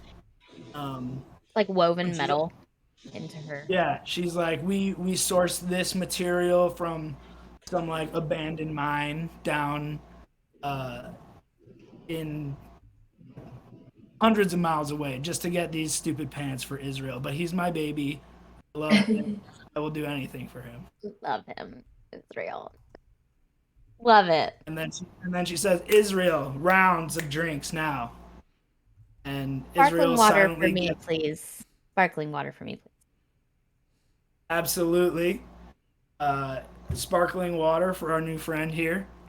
And Thank he blows a bunch of bubbles into your glass of water to you. carbonate it up, and serves you this fizzy water. Love it. Um, I'm all about and it. he He also looks at he it also brings concerningly and then tastes it, and it's actually like the best sparkling water she's ever had. and he brings a little tray and sits it next to. He brings a little side table and a tray, and there's like all these flavors of like squirt, which you can. There's like there's grape, there's cum cake, Ew. there's all Somehow they kinds had that of flavor on hand. yeah. There and she says, "Oh, cum cake is great. We actually chose this weekend because we love the cum cake festival." So Who None for doesn't? me, thank you. But I will take some grape and maybe some raspberry. That would be great. yes, One of my associates actually made a cum cake today. Maybe I can. Oh, wait, you know what? He sent it to a birthday party. I apologize. Maybe I can have him make another for you. oh, we Kines would love hears that. this through his ears. He starts sprinting over to the stable. Oh no. Oh my It's God. terrible. It's just That's terrible. the most he's ever worked. He's like, oh no, I have to make this now. I'm gonna go work hard for once. Good friend. He Yeah, enjoys making the horses come. He's like, oh he yeah, I gets get to do tennis this. elbow. Like, I need to Carpal pick up tunnel. some cream on the way back. Yeah. Is toasting. They're having their libations. Um, Israel is more of like a server than a dealer at this point. Like everybody has some cards in front of them, but like people are just chatting. He'll occasionally like flip a few cards over, but there's like laughing, general jubilation, and they start talking about work, and Quinlan is like, "Oh, I don't want to talk about work. I like to, keep my work and pleasure separate." And then Teresa is like, "I never used to turn off, but I'm now discovering that I can delegate, and I actually make more money, and I have more fun if I can hire people to do my job. Basically, passive income." Um, Interesting.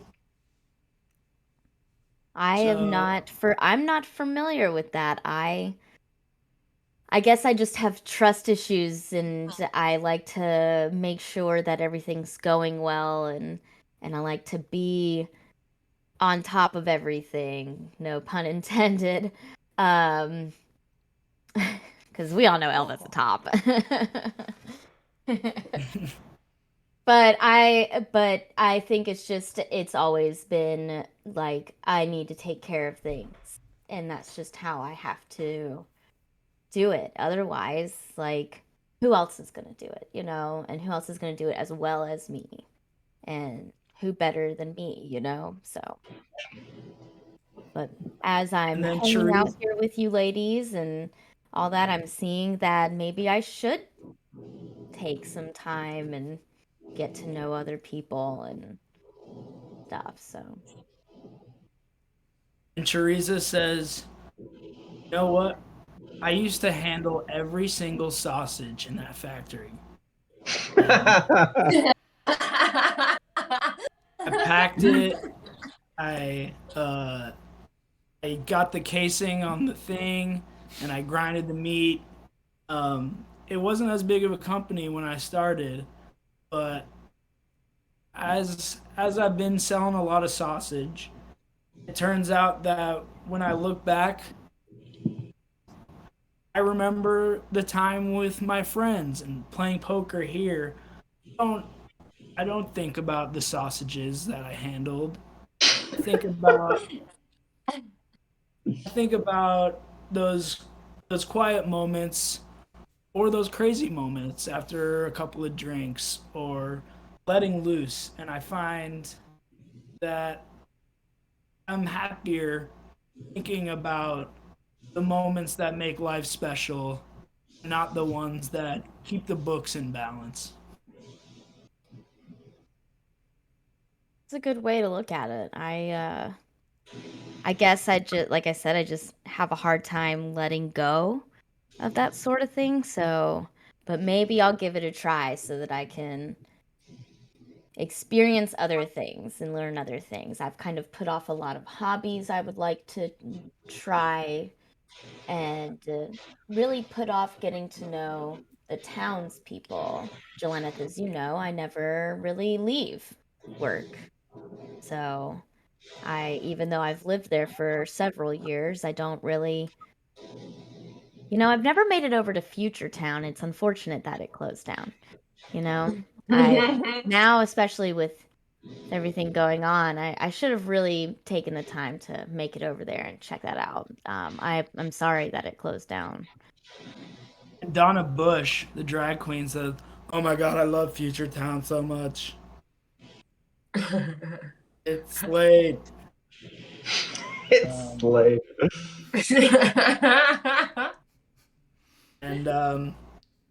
and that's also when um, Gertie Gertie the abstract burlesque artist tells you, "Oh, you know what? I have like a whole crew. Like I have a very big production. We travel around, and I'm starting to franchise. Um, if if you're ever looking for an assistant or somebody trustworthy, I will personally vouch for any of my assistants. We have published our own training program, so we know what we're doing, and we now are producing shows all over the realm. So I'll give you my pigeon number, and you can call me Pigeon number. any. You can pigeon me anytime you're looking for some help. I appreciate that. I'm sure people would love a nice burlesque dance. We do have a stage that normally is very empty due to one of my performers just never showing up for work. So, uh, I don't Well, know who that could be. if you're into arranging a deal, we don't like to leave any stage empty. So maybe we could come in and give you some world class entertainment. that would be fantastic because even when my performer does show up, it's definitely not city class, even.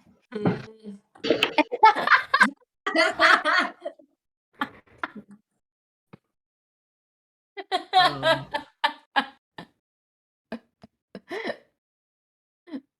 so yeah, Israel is in the back, blowing bubbles in like a big pitcher of water because Elva's probably thirsty.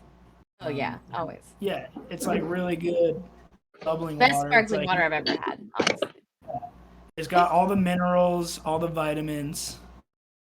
You're feeling your skin is just like glowing the more that you drink this bubbly water, like a dark purple, sexy drow glow. Thank you. And yeah, but at this point, like there's probably been only a couple of hands played in the last couple of hours, but everybody is opting to strip instead of not a single dollar or gold piece has been exchanged, and they're like, yeah, like we just like to get cozy together. The money's not really what we're here for. Oh, yeah, it's all about having fun. Elva has no problem with this. She sees naked people all the time. That's her job. Yeah, And she's it's naked it's around more people all just the like time too. a couple of gals, Yeah. This is just and some it's gal fun for time. me to imagine the, Yeah. the sexy dwarf in vine armor. Hell yeah. Vine like Um, peels off like slowly. Somehow it yes, like grows in the opposite way and uncovers as like the time goes on. yes. She Yeah. she like presses a part of her armor, and one of the leaves like clink on the ground. Oh yeah, yeah, yeah. It's like leaf to get. That's cool. That would be cool. Yeah, yeah, yeah. Yeah, and kind of like scale mail in a way, with like the leaves sort of Yeah. each other in parts, Yeah. That's Cool. and super bright green leaves with like a nice brown golden vine. Um, but that's pretty much the night just kind of gets wild. heck Girls are yeah. coming Even off. Elva loses her dress. Yeah, Elva's getting comfortable. All these women are bonding. You can tell that they like really like having you. Um, Israel is just kind of like tipping his hat and like I don't know, thumbs upping, like making sure everything's okay. Um, you can occasionally hear ear talk outside every once in a while, just being like, "Move along, nothing to see Nothing here." to see here. No, he's like, move along. Yeah, yeah, he's shouting it. Oh my goodness. And yeah, pretty much the night falls into like silly, undegenerate conversations and like secrets and Oh yeah. all kinds of juicy goss. Love And that. you're That's basically fun. connected to this network of powerful women.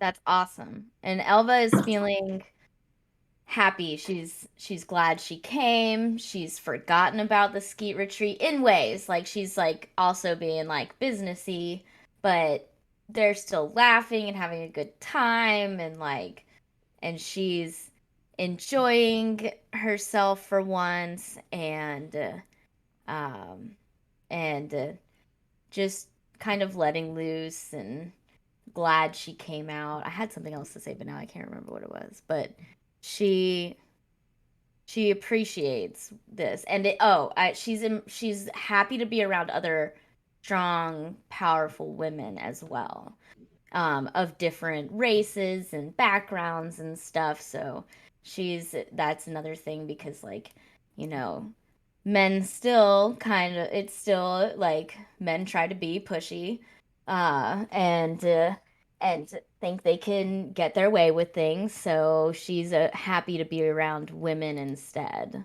Um, so yeah, she's having a blast. Yeah, and whatever you want to happen can happen. Well, she definitely gets everybody's information, and I've written everybody's information down. All the Uh, numbers. yeah, I got their pigeon numbers. Gotta have that. Can't lose that. Can't lose the pigeon numbers. But Elva got all their information. Um, we she's not getting drunk, but like the atmosphere's giving off a high and stuff like that, and it's fun and they let loose and she shows them a few poker tricks and stuff like that, how to kind of like game the system, not game the system, but like little tricks and stuff. She was like, "Oh, I was like hiding, even with all this, I was hiding cards, blah blah blah, even though I'm naked. But I've I've got a few tricks up my sleeve." And then Air talks over there like, "How'd she do that? Let me You catch him peeking in through the keyhole every once in a while. Yeah. And it's not because the women are naked. He's just trying to Yeah. see Look like at the how. cards. Yeah. But yeah, and they have a good time and Israel is he doesn't talk but somehow he laughs, so you know. Yeah. He's definitely like he's there to make everyone feel safe. And Aw, that's nice. and Donna Bush, the drag queen, says, "Next time I'm in your shop, honey, I'll come say hi. It's been a pleasure to meet you." Absolutely. And if you need it to be discreet, I that's totally fine. Just give me a good wink and I'll know. And she winks at you right then. Aw, awesome. What a fun And night. as the game is winding down, Israel starts like cleaning up the table with that like fancy tablecloth knife around Yeah. every, and he's he's like he like rub shoulders every once in a while, like rub some oil on shoulders if like somebody like snaps 3 times, and Okay, need a nice uh, shoulder massage. And they they make me start to do it, teach even you though all I'm like like, the Israel signals. yeah.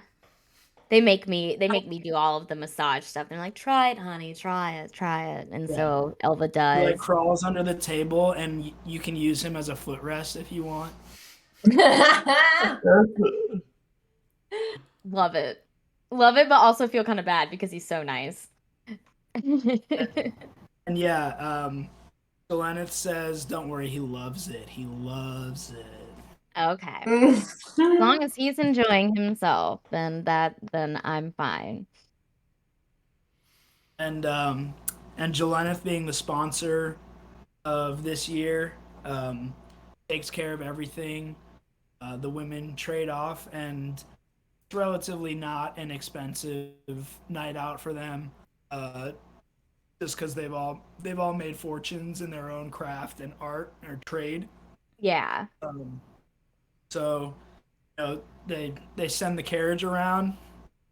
It's really it's really like they were excited to meet you based on what they've heard, and what Jolaneth has told them about you. Aw. Well, good night, everyone. I had an amazing time. I appreciate you inviting me. Honestly, I didn't know I needed this, but I'm glad I did it. Thank you so much. As did we. And ear talk peeks in the door and he's like, "Coast is clear." And everybody has their own carriage with the sparkly names over the curtains, taking them to their respective inn for the night, or if you're local, just right to your own place. Awesome. And yeah, everybody's super happy and jovial. Awesome. All right, let's head back to the ski retreat and see if it's still in one piece. Nice. That was beautiful. It That's was Elva great. is like so relaxed evening. on the way back. She's not even thinking about the state of the ski retreat. She's like, she just is like, that was so much fun. I have so many ideas how to link them into business, blah, blah, blah. She's like, her mind is racing, but also like thinking back on the day minus Peneus, and how much fun she had. And just, and like being and just reminiscing about it and stuff like that. So, and then she walks into the ski retreat, not even minding what's going on, and then looks up and what's in there? What's going on? I think maybe Peneus also now has a maid costume on. Perfect. I think we both got into the costumes, and maybe we've been doing numbers. No.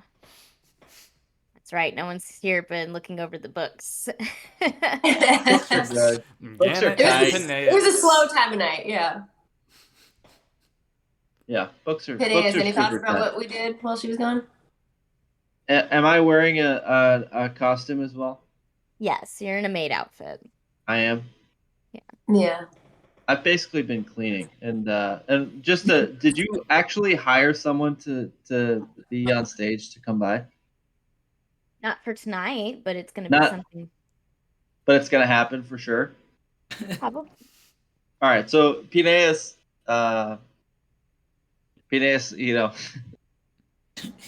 sees Alva come in, and he's like, "Listen, I've been thinking, and I really wanna be better, and I really want to take the stage full time, and I want to make sure that I'm the best I possibly can be for you, and I feel like I've let this whole place down. I want you to know that you have my commitment, that I will always be on that stage when you need me." Hmm. Well, we'll see about that. I actually met someone tonight, so you may not have to do that. I mean, I know you don't really enjoy working in general, so You met someone um like romantically, or no, I met some new friends tonight and they may be able to help me with some performances. So what do you you mean? What do may you not mean have to worry performances? about that, but if it becomes full time, you may have to find a new place to live. So What do you What do you mean? What Anyway, do good you mean? night. okay, well I'm so wiped now. I think I'm gonna cap off my Been a night with long some day. tea. Wait. Good. Am I? Are you bringing someone else in? Possibly, we'll see. Yeah. We'll see. I live here. I got all my stuff upstairs. We'll talk about it in the morning. We'll see. Don't worry After in the morning, about it right now. who can sleep at a time like this?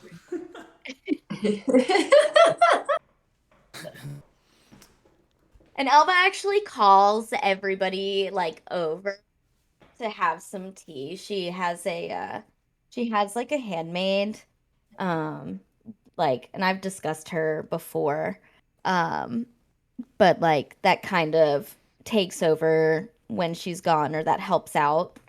She's been partially helping you guys out without y'all realizing it while y'all do whatever it was that you were doing.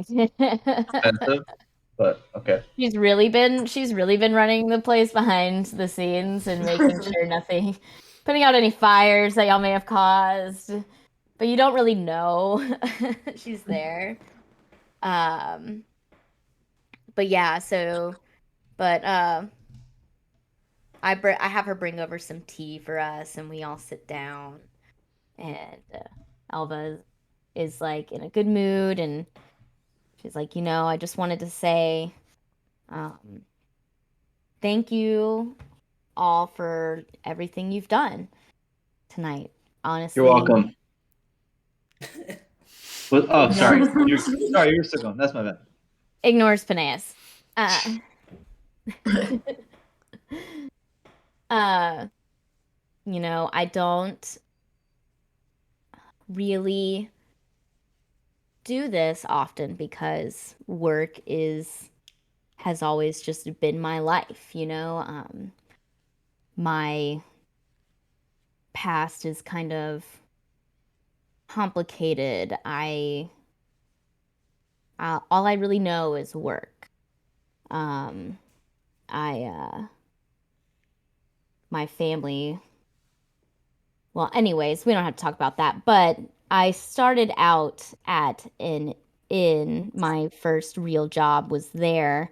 And I was quite young. And while I was there, I was pretty much just um, a server, bringing people their drinks and stuff like that. And so, um, not really well taken care of either. It was not really a good time in my life. And Um, I wanted to leave badly, but there wasn't really a way for me to do that. Until one night, one of the guys there, the drunk bastard, got a little rowdy with me and had a little bit too much to drink and pulls me over to him and makes me sit on his lap and starts groping me. Uh, and hitting on me and his friends doing the same. And during that time, he seemed to have dropped his bag of money on the ground.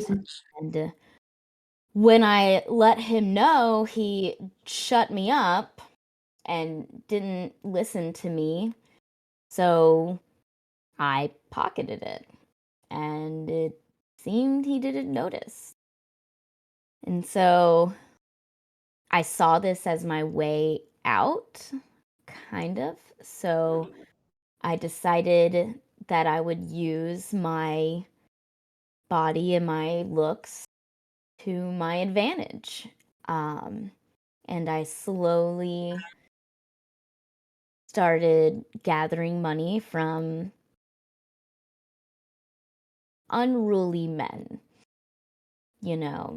I never took from anybody who was kind to me. I'll put it that way. And then it just escalated to more than just letting them grope me at the table and stuff like that. And while they would be sleeping, I'd take my fair share from their stuff.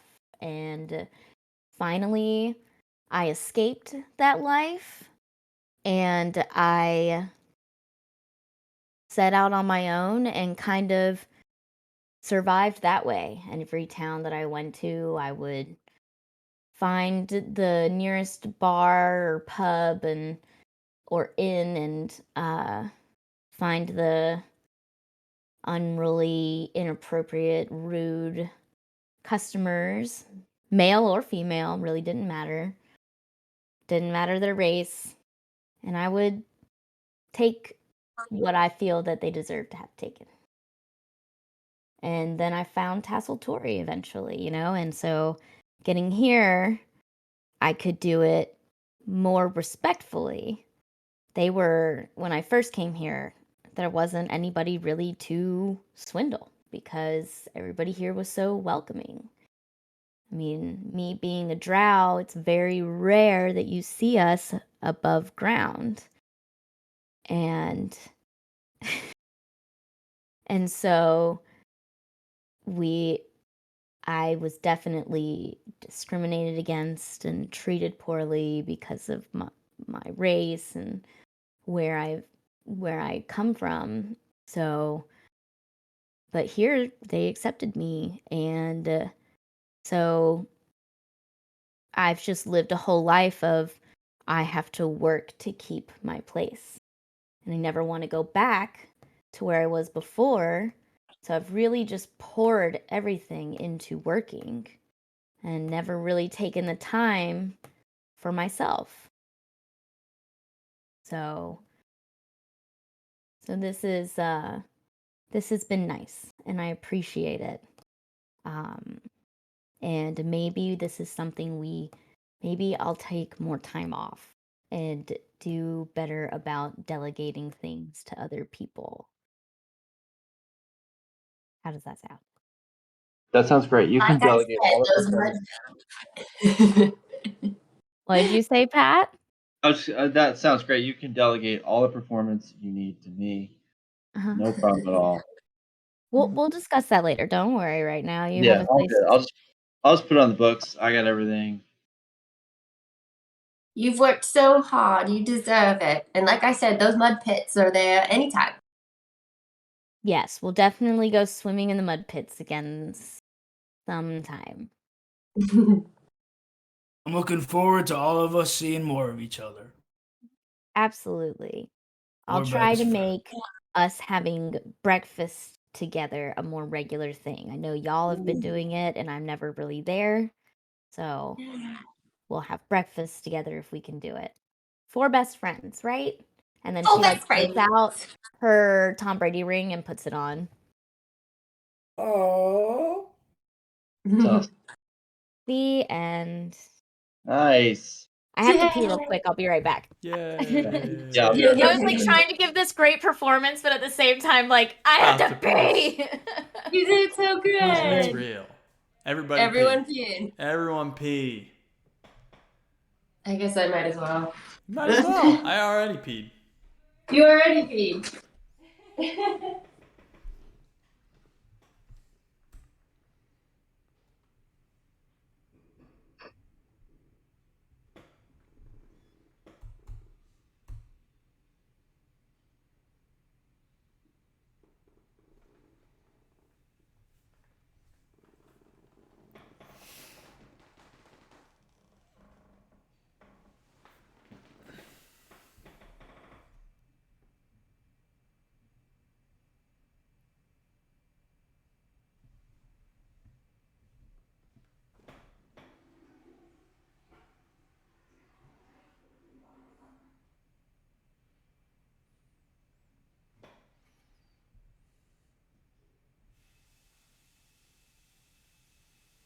Everybody else left too.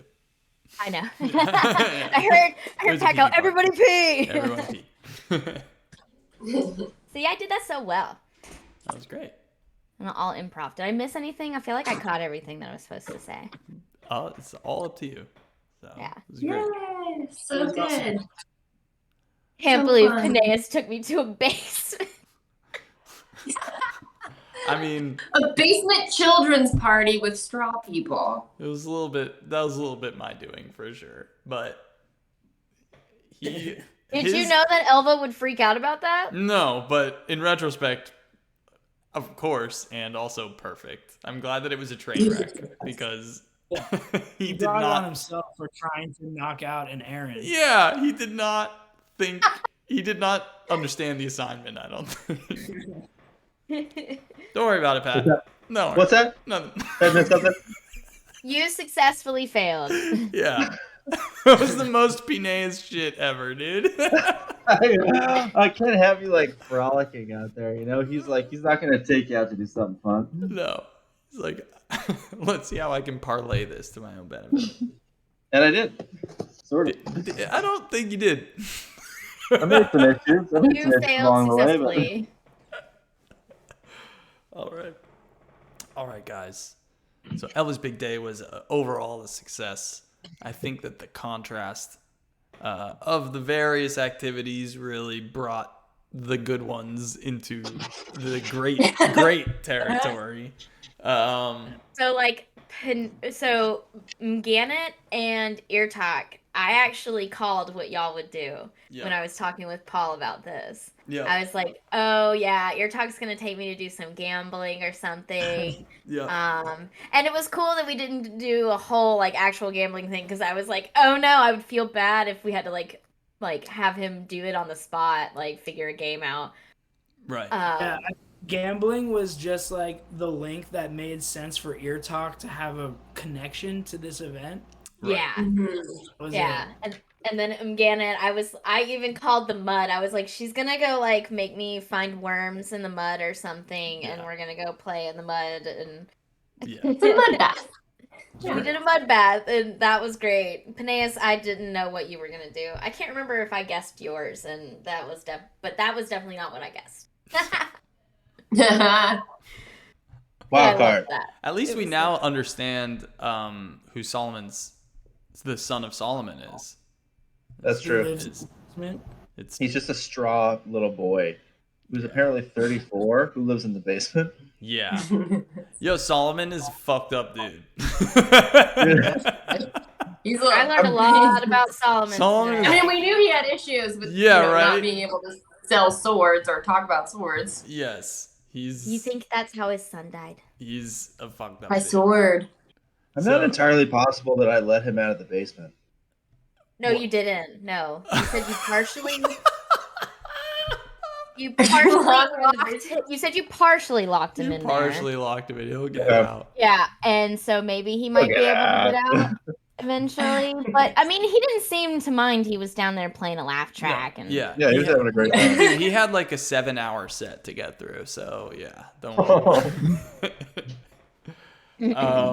Dope. So great. So Elva's big day out was overall a success. Everybody retires to their respective quarters. Paneas, you're seeing your quarters in a whole new light now, where it's like, oh my god, I may be unemployed soon. She went out and found a replacement. Despite it taking a little bit of time, you're all able to fall asleep this evening. And it's been, it's been a while since anything regarding the happenings has sort of like come to the surface. The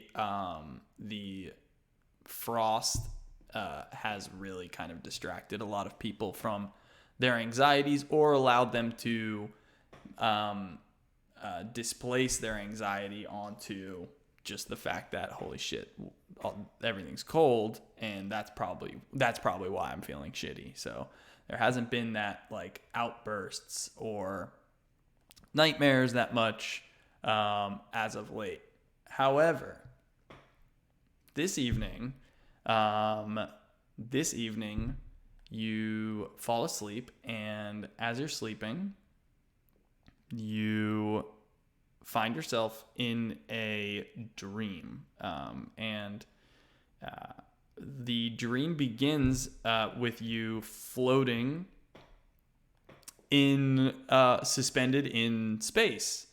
And you can sort of see the planet below you. And it's pretty jarring. And you look down and you see the planet, and you look around you, and there's nothing else except for your best friends. You're all in the dream together. And in this liminal space, you may try to speak to each other, but there's no words. It's pretty silent, deafeningly silent. And what floats over to you, sort of like this spectral squid, this inky black figure that you've now seen a few times in your sleep, that has sort of it's sort of bejeweled and has these eyes floating around in it, swims up to you, and it sort of swims straight towards you. You reach for some equipment perhaps, but there's nothing there. You try to shout to one another, but you can't speak. as it swims towards you somewhat aggressively, it kind of turns its back and then starts swimming in a circle into like this spiral, and it curls into this funnel of smoke that kind of looks like an upside down tornado. And as it does, out of the top of it, this little seed of light sort of spits out like a little star that explodes in this brilliant white light, totally blinding you. You try to shield your eyes from it, but you can almost see the skeletons of your hands through your eyelids. The light is so bright. And as it calms down and you sort of open your eyes, the four of you are sitting in now this white, endless white space at a table. And you're all sitting around the table, and you're dressed just in your normal clothes. You've just got like your normal stuff. And coming down from the ceiling is this sort of heavenly looking figure. Looks like coming from where that seed of light had burst. There's kind of this like heavenly looking female with these drapes of cloth sort of like floating off of her. Very angelic. And she floats down, and as she's floating down,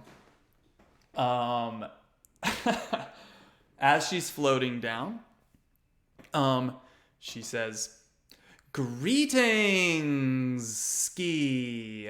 Whoa, table for charmed, party of me." And she pulls a chair out and sits down and crosses her fingers and is looking at you guys. And she's like, "Don't be like spooked or whatever. I'm super kosher. I'm totally on your team, Ski. Like 100%. Anyways, I'm Kaylee Crystal Kenzie, and I've been seriously playing like legit phone tag with you sluts for so long. LOL. But anyhow, now we found you, and we are flippin' stoked nation." And anyhow, this is Kaylee Crystal Kenzie, and she goes, "OMG, I bet you have hella questions for me, Natch. So let's freaking Q&A this biatch. Come on, sisters, what you got?" Woo! Welcome to the liminal space. What Where is are going we? on? Yeah, Okay, liminal so- space. Is that where we are? We're in a little bit of like it's like a super liminal space. Like it's kind of weird because like we're all dreaming. Like, whoa, didn't even know about that, but you're all in the same dream. We're here. It's called the psychic plane. The psychic plane. We're in it. It's where you go when you dream. And now you're dreaming about this bitch. What What are you are trying you? to find? What? Damn it. What? Why have you been trying to reach us? Oh my gosh. Okay, so you know how like things have been like lately, like a lot lately, like with all the like holy shit, like everything's been A little so reductive. effing Yeah. gross, like seriously not kosher. Ski. There is legit like a flippin' like serious bad news bears situation here on the psychic plane, and it has gotten a little like out of our hands, and we were trying to make sure that you guys were safe, because like we want you to come help us out fix up our little oopsie daisies. And Can't you fix your own oopsie daisy? we Why do you tried, do it? but we can't, because we're fully psychic Mhm. beings. We need people who are like super chill with like going back and forth between like the psychic plane that we're in right man. now and like the regular material plane that like you guys like do your little fun little like lives on. And so the issue here, like it's seriously like, so you know how it got a little chilly down there? Like, Very a Yeah. little. was People are it, dying. how is it? I'm not asking you, never mind. Forget I even said anything. Men in Black, right? And then you What? forgot. Any whoosies. That was a little bit like our bad, not directly, but like things that happen here in the psychic plane and the material plane, like they can kind of interface a little bit. And we need you guys to sort of, you know, you get it. I don't get it. What? Do what?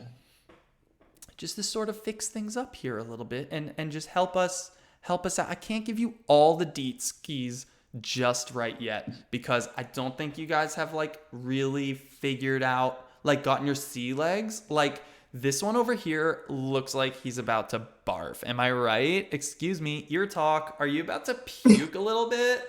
Are you about to hurl some chunk skis? Just puke off into the infinite white abyss and nothing will even happen. By the way, it's not real puke. It's crazy up here. Watch. Pukes like this fountain.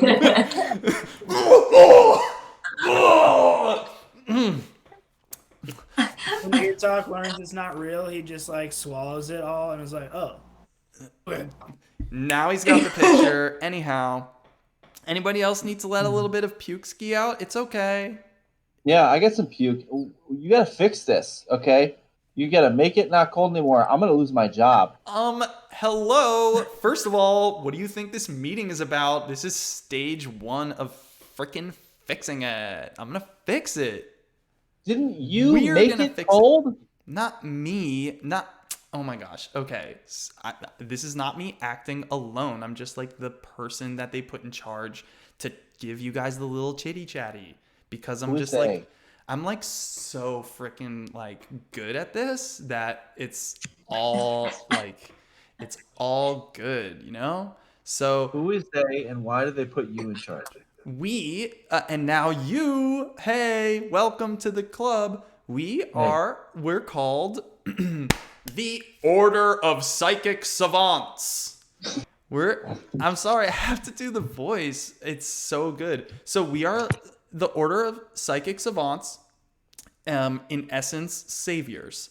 So we are the Order of Doing Psychic a lot of saving though, are you? Order of Psychic Savants, in essence, saviors. I mean, we can only save so much here, sweet Elva. And I love, like, your, like, natural fire. It's really bringing it. And the thing is that we can't directly put our hands in the oatmeal. You know what I'm saying? We're just the recipe. I'm just a recipe. I can't actually make the cake. I can make a cake. You can make a cake. Are we on Because the we have physical forms. Because you have physical Don't forms. let him make it. Are you I can familiar? take care of this guy. I think I know what you're saying. The cake? You are, yes, exactly. So Tim, don't let him make any cake. no, I think no, I no. got this. It's a Send me really back. Send me back. I got this. it's kind of weird because Pineas brings up a really good point. Because have you ever had a dream and in that dream something happened and then you came into your sheets? That's what we're talking about here. I don't have sheets to come into, and you guys do. And so things that happen in the psychic plane affect the material world. And then have you ever stubbed your toe and it like reminded you, or have you ever smelled a smell and it reminded you of like a memory and you're kind of transported there? That's the material plane affecting the psychic plane. Now you guys have a way of going in back and forth, and it's like really good. I think it has to do We with have this ability. you do. Yeah. Why? Why? Yeah. Why does the grass smell so sweet on a spring day? It's just the way it is, baby. Are there any? Is there anybody? Is Something there in the anybody grass. else that could do this? Because we have lives. We've got stuff going on. Like, Oh, honey, baby, I sweetie, know. not for long. That's the thing. That's the crazy thing is that it's it's not really gonna last, you know? It's What do you pretty mean? bad. What do you mean it's not gonna last? What does that What? mean? Are we dying? What do you mean? What's not lasting? No, you're not dying. No, oh my gosh, you're literally so dramatic, and I'm like, oh. But seriously, like, no, you're not. You're not dying. No, no, no. Everybody is dying. Yeah, Everybody's everybody. dying. Yeah, well, That's the way worse. world. Yeah, it's gonna sort of become like not only uninhabitable, but like uninhabitable forever. Like pretty bad. And not only that, but the psychic plane also gonna be totally uninhabitable. It's a really big deal. Look, so we at the Order of Psychic Savants, we were driving around in our sweet spaceship of the mind, and look, we wanted it to go faster, and so we called upon a couple gods from the astral plane, but I it wasn't me, but there was a wrong number dialed. We called the wrong pigeon, and we ended up summoning a pretty bad boy, and he's been really just kind of doing a lot of nasty stuff up here, and Griswold. it's been no Griswold. Oh my gosh, great call, because it can go. He's got the moves back and He forth does? too. Yeah. Oh yeah. Oh yeah. Oh gosh. Great news, Oh, Alva. Anyhow, so listen. Okay, things are gonna make more sense in a little bit. I can't give you every piece of information because you guys are. I mean, look, this place. It's kind of like it's not even a fully formed space. We're just in like the whiteness of nothing because this is like all you guys can handle when it comes to sort of mixing these two worlds. So what we need to do is we need to get you guys all set up to mix in with these two worlds, and you got to sort out some stuff that you've got going on. And I love that you already started these past couple days, and it's probably what allowed you to see me in my beautiful form and not in my little spooky like dusty ghost form. So you were the squid with the eyeballs. Squid with eyeballs here. It's more complicated than that. The psychic plane and time don't exactly like, yeah, it's a little more complicated. You'll see, I promise, you'll see. But yeah, mostly it was me.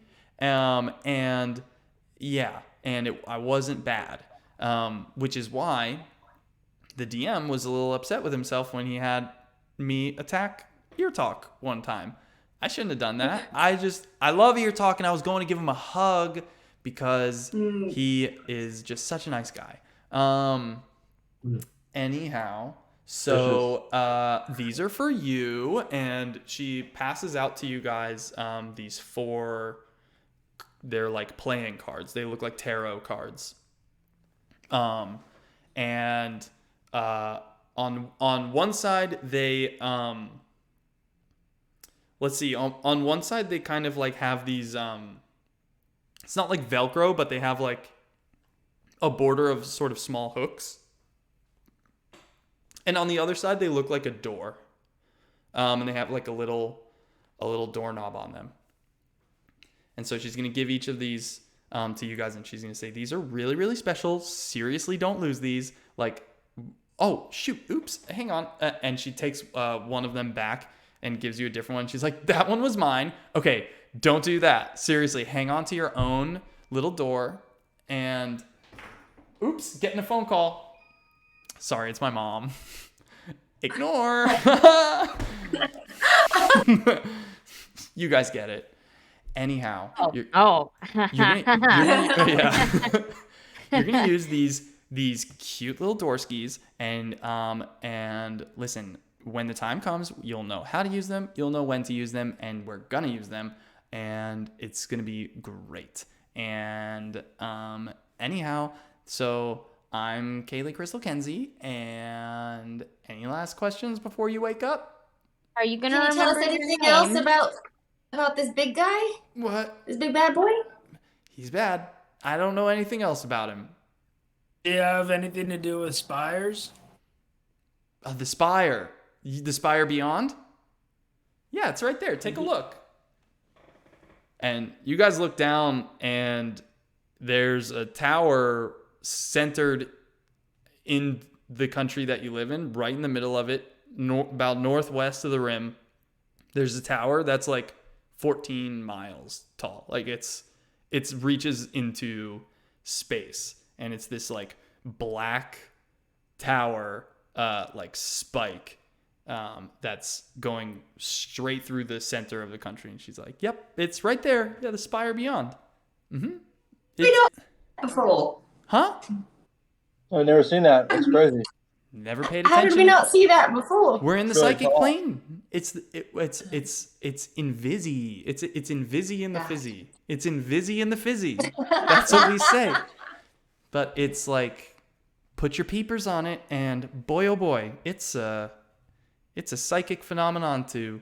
Yeah. So anyhow, that thing is a total problem. We'll get to that. That's like the end of everything there, both in terms of your world and in terms of your mission. That's kind of the big problem here. And so we have a lot of stuff to sort out first. Did Elva, you had a question? Ski? Are you gonna remember your name next time? Kaylee Crystal Kenzie. Yep. Don't abbreviate it. Yeah, can I ask you, are those all K's by chance? Huh? Oh, I spelled crystal with a C, so KCK is fine. Don't abbreviate. It's whatever helps you sleep at night. Get it? This is the worst. Okay. Peeny Weenie, what's up? I just have I don't get it. You just gave us these cards. We're sleeping. What do you need us to do? Because it feels like you're all over the place. Okay. Mm-mm. Okay. Let me. Yeah, so okay. what's our next? Let's talk What do we next need to steps do? here. Yeah. All In right, great. summation. Next steps, just try to remember this whole situation. You're going to have a Okay. door. Don't lose it. Very, very important. Yeah. I'll teach you how to use the door. But the next step is going to be, we're going to use those doors. You're going to want to make sure that any kind of stuff that you can take care of in the physical world that may have some profound impacts on your psychic world, those might be good things to pay some attention to, because that might make our time in the psychic plane a little bit easier. And likewise, if there are things in the physical world, in the psychic world, that are impacting your physical world, you'll want to try and do your best to deal with those, although you guys are not very comfortable with doing that. So just any kind of like psychic issues that you guys might be having, like that you know about, and that like you're kind of being like, whatevski, I'm going to put that off. That's future me problem. Guess what? The future, it's freaking here. It's like... Can you be more specific about what psychic problems we could be having? Because really the only problem we're having right now is just like eternal snow. That's literally totally a physical problem, not a psychic one. Yeah, I don't. So what? I mean, and how are we supposed to take care of these psychic? I mean, like, seriously, we're dumb. Okay, like. OMG. Oh, that's really like sweet of you. You're not dumb. You're just. Okay, we're ignorant. So, anyways, we're ignorant and we are lost. So, literally tell us, when we go back and wake up from this, what should we do next? Okay. Like, where should we start to start solving? Because we want to help you help us. So, I want to get this over with so I can go back to enjoying my life. So, what can we do to help you was the very next thing. Yeah. I have to get back to work. I work on stage. Okay? Hey, those If the kinds of world jokes. ends, you're not going to have a job anyway. So just. booked out for Beanie, months. those jokes, soup's helpful in the psychic world. Keep them coming. Oh my gosh, they're so funny. Hilarious jokes. They're Yes. so Yeah, funny. Anyways, that's really good, yeah. please say so. So what? okay, you want me to just like be you want I'll plant a couple of seeds. So There you go. almost all four of you, like, let me just hang on. Let me crack open Psychology 101. Oh, page 1, mommy and daddy issues. I think all of you have unresolved parental issues of some whatever. sort. Such is life. I mean, we can't choose our parents. So you need to confront those and deal with that. That might help. I'm also seeing here ear talk. Ear talk is a compulsive gambler and No, stop. has Right also here. No, literally, I'm saying when we wake up, should we, after we eat breakfast, where should we go? What should we do? I think he can. I don't know if she can tell us that. I think what she's saying is, in general, we just got to work on being better mentally before we can handle this shit. I got my shit Okay. together. It's fine. Yeah. I've handled my shit. For I people mean, like Elva and I, who are mentally perfect, who are totally perfect. what do we do? Yeah. Okay. So Well, like, do we need to fix these freaks and then yeah. we're good? Yeah. Okay. So Peneus, I think don't you call Ganon a freak? Peneus, I think for you, I mean, that kind of happens. yeah, it's irreparable. You're done. You're done for. You're a mess. Elva, rats. Looks like you two. I mean, until you admit that you've got some problems, what can we fix? Nothing. Sorry. So Once we admit these problems and fix them, what next? What do we do next? we resolve. Are you gonna visit us in our dreams again? Like, Oh, yeah, probably. Yeah, definitely. For sure. I'll visit those. Just make sure you know that what, guys? It sounds like they don't even know how to fix the problem. They It don't sounds know. like They don't know we're shit. just We gonna can have tell to it. wake up and they just want us to like go to therapy, I guess, and then so we're That gonna would go be to therapy. great. I'm not going to therapy. that would have been great 20 years ago for all of you. But But I'm just unfortunately, saying, we are like, beyond they that. want us to go. They want us to go to therapy. Okay, first of all, Mgana's not even 20 years old. But they want us Still. to go to therapy, and instead of actually like fixing this whole like world's gonna end thing, in order to fix the world ending, it relies on us for getting over our daddy issues. It's a good Like, start, yeah, in order for you to be able to cleanly transfer between the psychic and material planes without too much issue. Yeah, we gotta have them sorted out. And your you just don't know material, what to do. your material Gotta. planes are pretty sorted out, but your psychic planes are The indeed. material plane is sorted out. Have you seen this your now? Have you personal seen our shortage of food? Good question. your personal material planes are sorted out, yes, and your personal psychic planes are a mess, and that's the situation we're in. I mean, whose isn't these days, honestly? On the subject of most personal people. material things, Huh? what is the face value of this door? The door. Okay, great. The door. When you're ready, when you're ready, you can just pop that right on the back of someone's head. And just pop it open and step right in, baby. I can go into someone's head with this? Boop.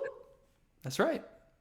But you weren't going to tell us until later how to use these That's doors. not- But Now you guys are suddenly- being hella freaking annoying right now, so I'll just tell you everything. Fuck Listen, it. I'm just trying to figure out what we need to do. You're telling us about these doors, and you're telling us that we're doomed, and then you're like, okay, bye. Like, we're supposed to be okay with all Indeed. this, but like, how are we supposed to help? Because you caused this problem. We didn't cause this problem. You caused this problem. If you want us to help you, you gotta help us. So I'm good. Oh. and you have to really like make it worth our while, because I mean, Mm. we may benefit Okay. from the world not ending and stuff like that, but really, like, you kind of did this. So I would like to wake up now. I want to wake up. I want to play with my door.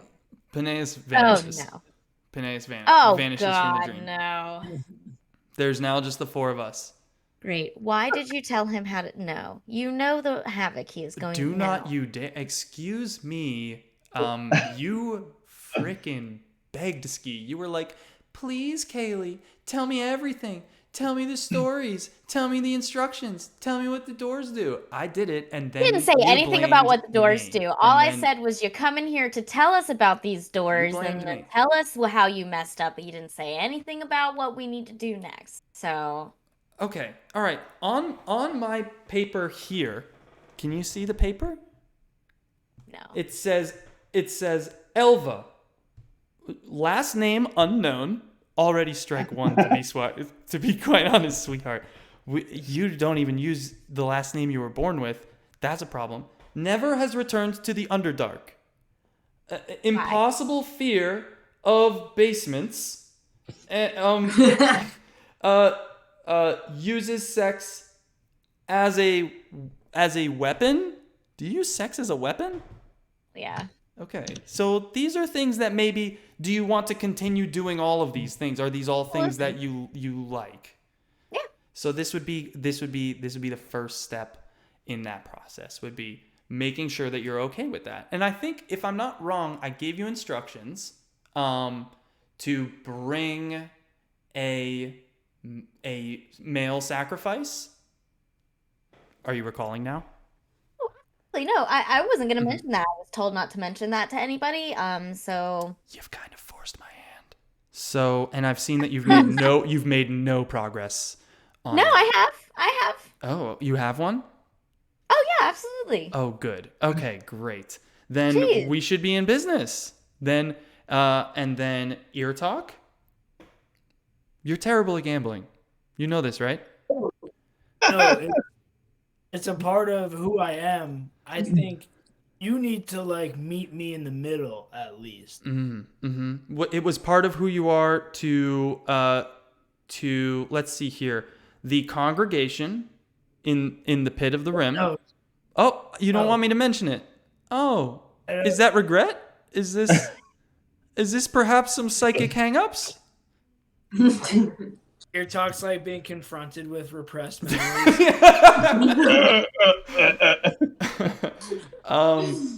Boy, if Phineas were here, I would just have a rap sheet that you. Oh my goodness. Woo! Like rolls out a scroll. Yeah, that, like, this falls. is a tough one. And Gannett, I think we all know sort of your situation here, right? I mean, we're talking about not confronting things. Gannett.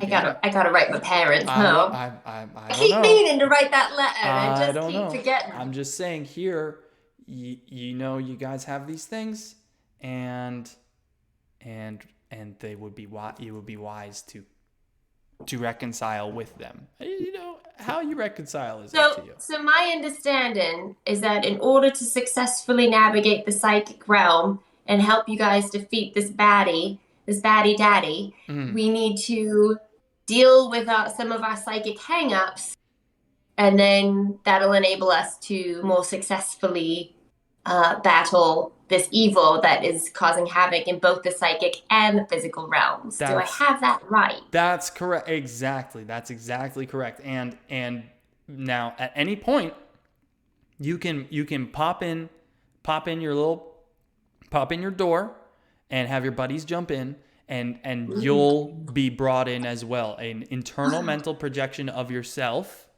will inhabit your own psychic world. It's incredibly dangerous. So we can go into each other's minds and help each other deal with our shit. Yes. In the mind. Yes, but I have to caution you. And please tell Phineas this when you get back to the physical world. You're the one who sent him away. I mean, it seems like something you probably should have told him before. He woke him up. He woke himself up. Excuse Ski Nation. I am here to literally help you guys, and I don't really appreciate this attitude. And I gave you a door, like a free door.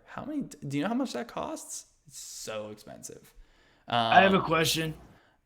Wait, she was about to tell us something very important. And No, Elva, I was about to tell you, you better shape up your attitude around here, okay? You're going to need to shape up your attitude, okay? Because I appreciate someone who caused my problem just because they wanted to get somewhere quicker in traffic.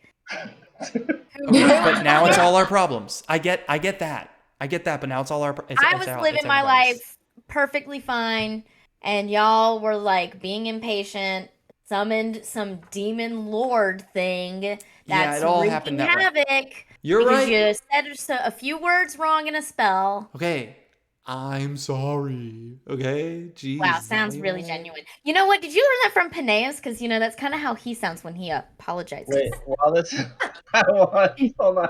Ear Talk, I imagine you have something informative to ask. Yes. If I make a bet on the psychic plane, do I get gold in the material plane? Lovely. I love this. I love this. The effects of the psychic plane do carry over into the material plane, but they manifest in interesting ways. You will not necessarily suddenly have 50 extra gold in your coin purse. That would be nonsense. But you will find yourself in a position which earns you the amount of gold that you manifest in the psychic plane. It's very simple. Right, like I could see like a lock from the material plane, like a sure bet. Are there any locks that you've got for me? In the right now from here? Like if I go back to the material plane and hit the tracks, Oh, no. I can't do anything like that. Nothing like that. No. But if in your psychic explorations you make a bet within the psychic plane and you earn things, they will come to you in the material world, including bad things. Injury? You think there's any way we could like influence the stocks from the psychic plane? Influence and in order for personal gain? I just hypothetically. Probably. There's no stock market up here though. It's not a 1-to-1 translation. You know what I'm saying? It's not like, oh, there's shoes up here. If you knew that it was going to be a winter, I would have started a jacket company. No. Good. Didn't know it was going to be a winter. That happened for us. Yeah. It's not a... Phineas, you can't raise your hand. You're not even here. I have a question. You're not here. Within the confines... Phineas pops back in. No, not Phineas. Me, Patrick, I have a question. Okay. While you guys are still there, how does time work? Am I experiencing the same amount of time? Great. Or is it accelerated in any way? Okay, that's a great question. I would like to use that time without you guys. Play with your door.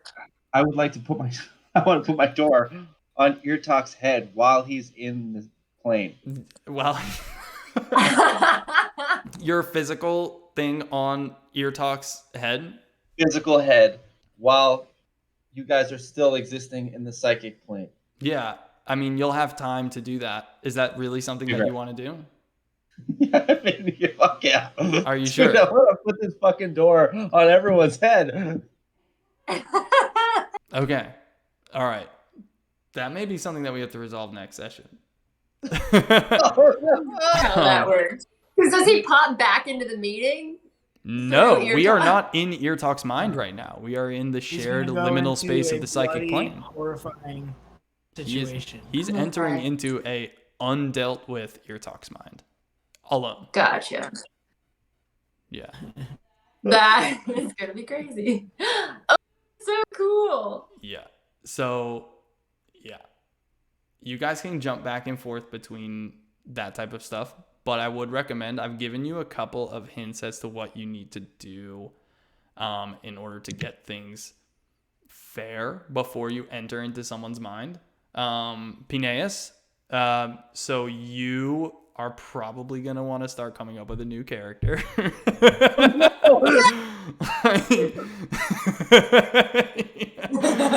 I don't know how you'll survive that situation, but we'll see. Yeah, we don't know how to get out of somebody's mind. No, you certainly do not. Oh, fuck. Yeah, you don't know much of anything. So, But that's cool. Maybe you'll make it. Maybe you'll make it through the Ear Talk dungeon totally by yourself with your 21 hit points.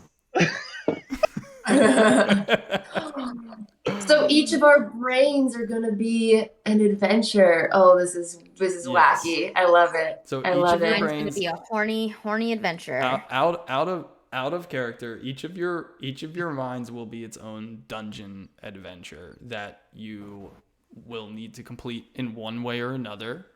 And using the information that I've given to you somewhat, or we can talk a little bit, will have ways to make you powerful enough to withstand this type of an adventure. So I gave you guys some side objectives. All of you have side objectives. And those side objectives are one way that you can gain a little bit extra boons and bonuses to these side projects. It is going to be required that each of you completes your mental dungeon. Each mental dungeon needs to be completed before we move on to the next quest. So this is a required next step for you guys. As far as using the doors irresponsibly, like I said last time, it's going to be a lot less forgiving from here on out. So Peneus, I don't know if you want to undo what you did. I mean, I don't know how much you care about Peneus not being fucking annihilated, but yeah. So that's the deal that we're coming into next.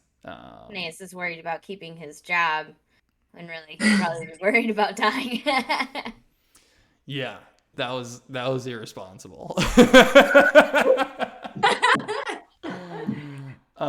Maybe we'll be able to see that he's gone and try to find him. Yeah, you might. I mean, you'll see Ear Talk with like an open back of his head, That's true. unconscious. As we're in this dream world, Ear Talk's like scratching his head, like, what is that? Like, It feels funny. Yeah. Yeah. Something's in my head. tingling. I actually don't know how this is gonna like work. Yeah, I guess Ear Talk, you may have been sucked out of this dream and into your own mind as well, along with Peneus. I don't know. I kind of want Peneus to bear the sole brunt of the responsibility for this, though, because that was super dumb. I cannot. Yeah. That's so fucking exciting. I'll let you hit the undo button because I really like Peneus and I don't want to see him go, but You cut out there because you really what? I really like Peneus and I don't want to see him go, so I'll let you hit the undo button if you want. But I want to think about it. Speak now or forever hold your peace. I would say so. Yeah. I'm kind of torn because it feels like a very Peneus move to just like get out of there and then jump into someone's fucking head. It could be. Maybe he runs into someone before Ear Talk. Even worse. Jumps into their head. Even worse, for sure. Cool. Let me think. We'll talk.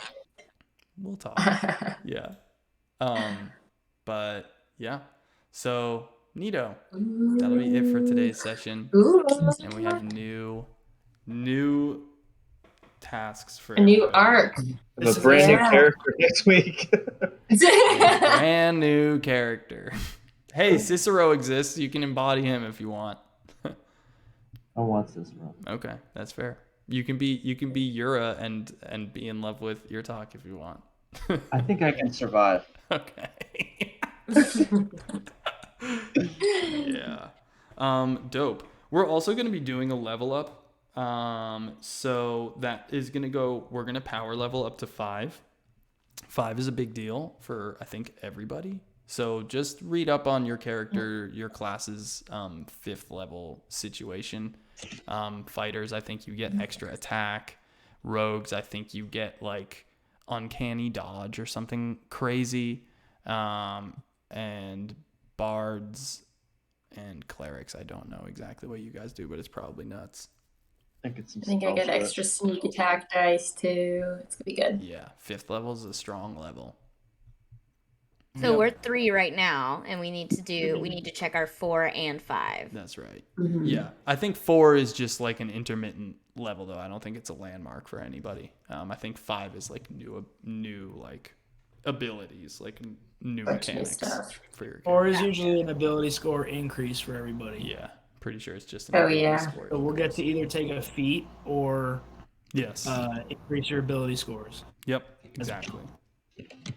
And yeah, so that'll be super fun. And it's up to you guys whose mind you want to do first and how you want to approach it. Have you made up dungeons for each of our minds already? I have right now. I have bosses for each of your minds, but and concepts for your dungeons, but I haven't laid out the maps yet. But Okay. Sounds like maybe that decision has just been made for us. it seems it may have, which is a little scary. Oh my god. Yeah. So we'll have to see, but If we're gonna level up before this next session, right? So let's say supposedly I'm popping into your talk's head. you pop in at level 5. I pop in at level 5. Yeah. You pop in at level 5. Your talk, what kind of fucked up shit you got in there, bro? Can I make it up? Dude, it's not going to be good. Yeah. It's pretty bad. All right, Okay. guys. We're gonna talk. All right. Hope it was Awesome. okay. Elva got sassy. That's totally fine. Yeah. Okay. It's totally fine. I never know if I'm actually offending you. So if I am, just message me on the side. And be I like, wasn't sure. I was like, "Are we? Is this role play or It are was you all actually role play. frustrated?" It's all role Okay. play. It's not. I would never. You know me. I'm too nice. I would never. No, it's totally good. Elva would though because she got shit to do. She didn't need wordplay. She's got shit to do. This is affecting her business. Like It's fair. Yeah. I hope your day off taught you that there's more to life than business because holy cow. Newfound perspective. Yeah. It's about to. Things are about to get. are you really gonna remember Kaylee's name? Kaylee Crystal Kenzie. Yeah, of course. Yeah. Did you really do KKK? Because I spelled Is Crystal this- with It is. C. Oh, no. Yes. Is this the Chugi character? This is the Chugi character. What's He Chugi? told It's he hard told to me he stay was in gonna make a character. Chugi character. Like an aggressively And I- millennial character. I hate it so much. What is I this really hate term it. Chugi is It like was. aggressively. It came and went pretty. Yeah.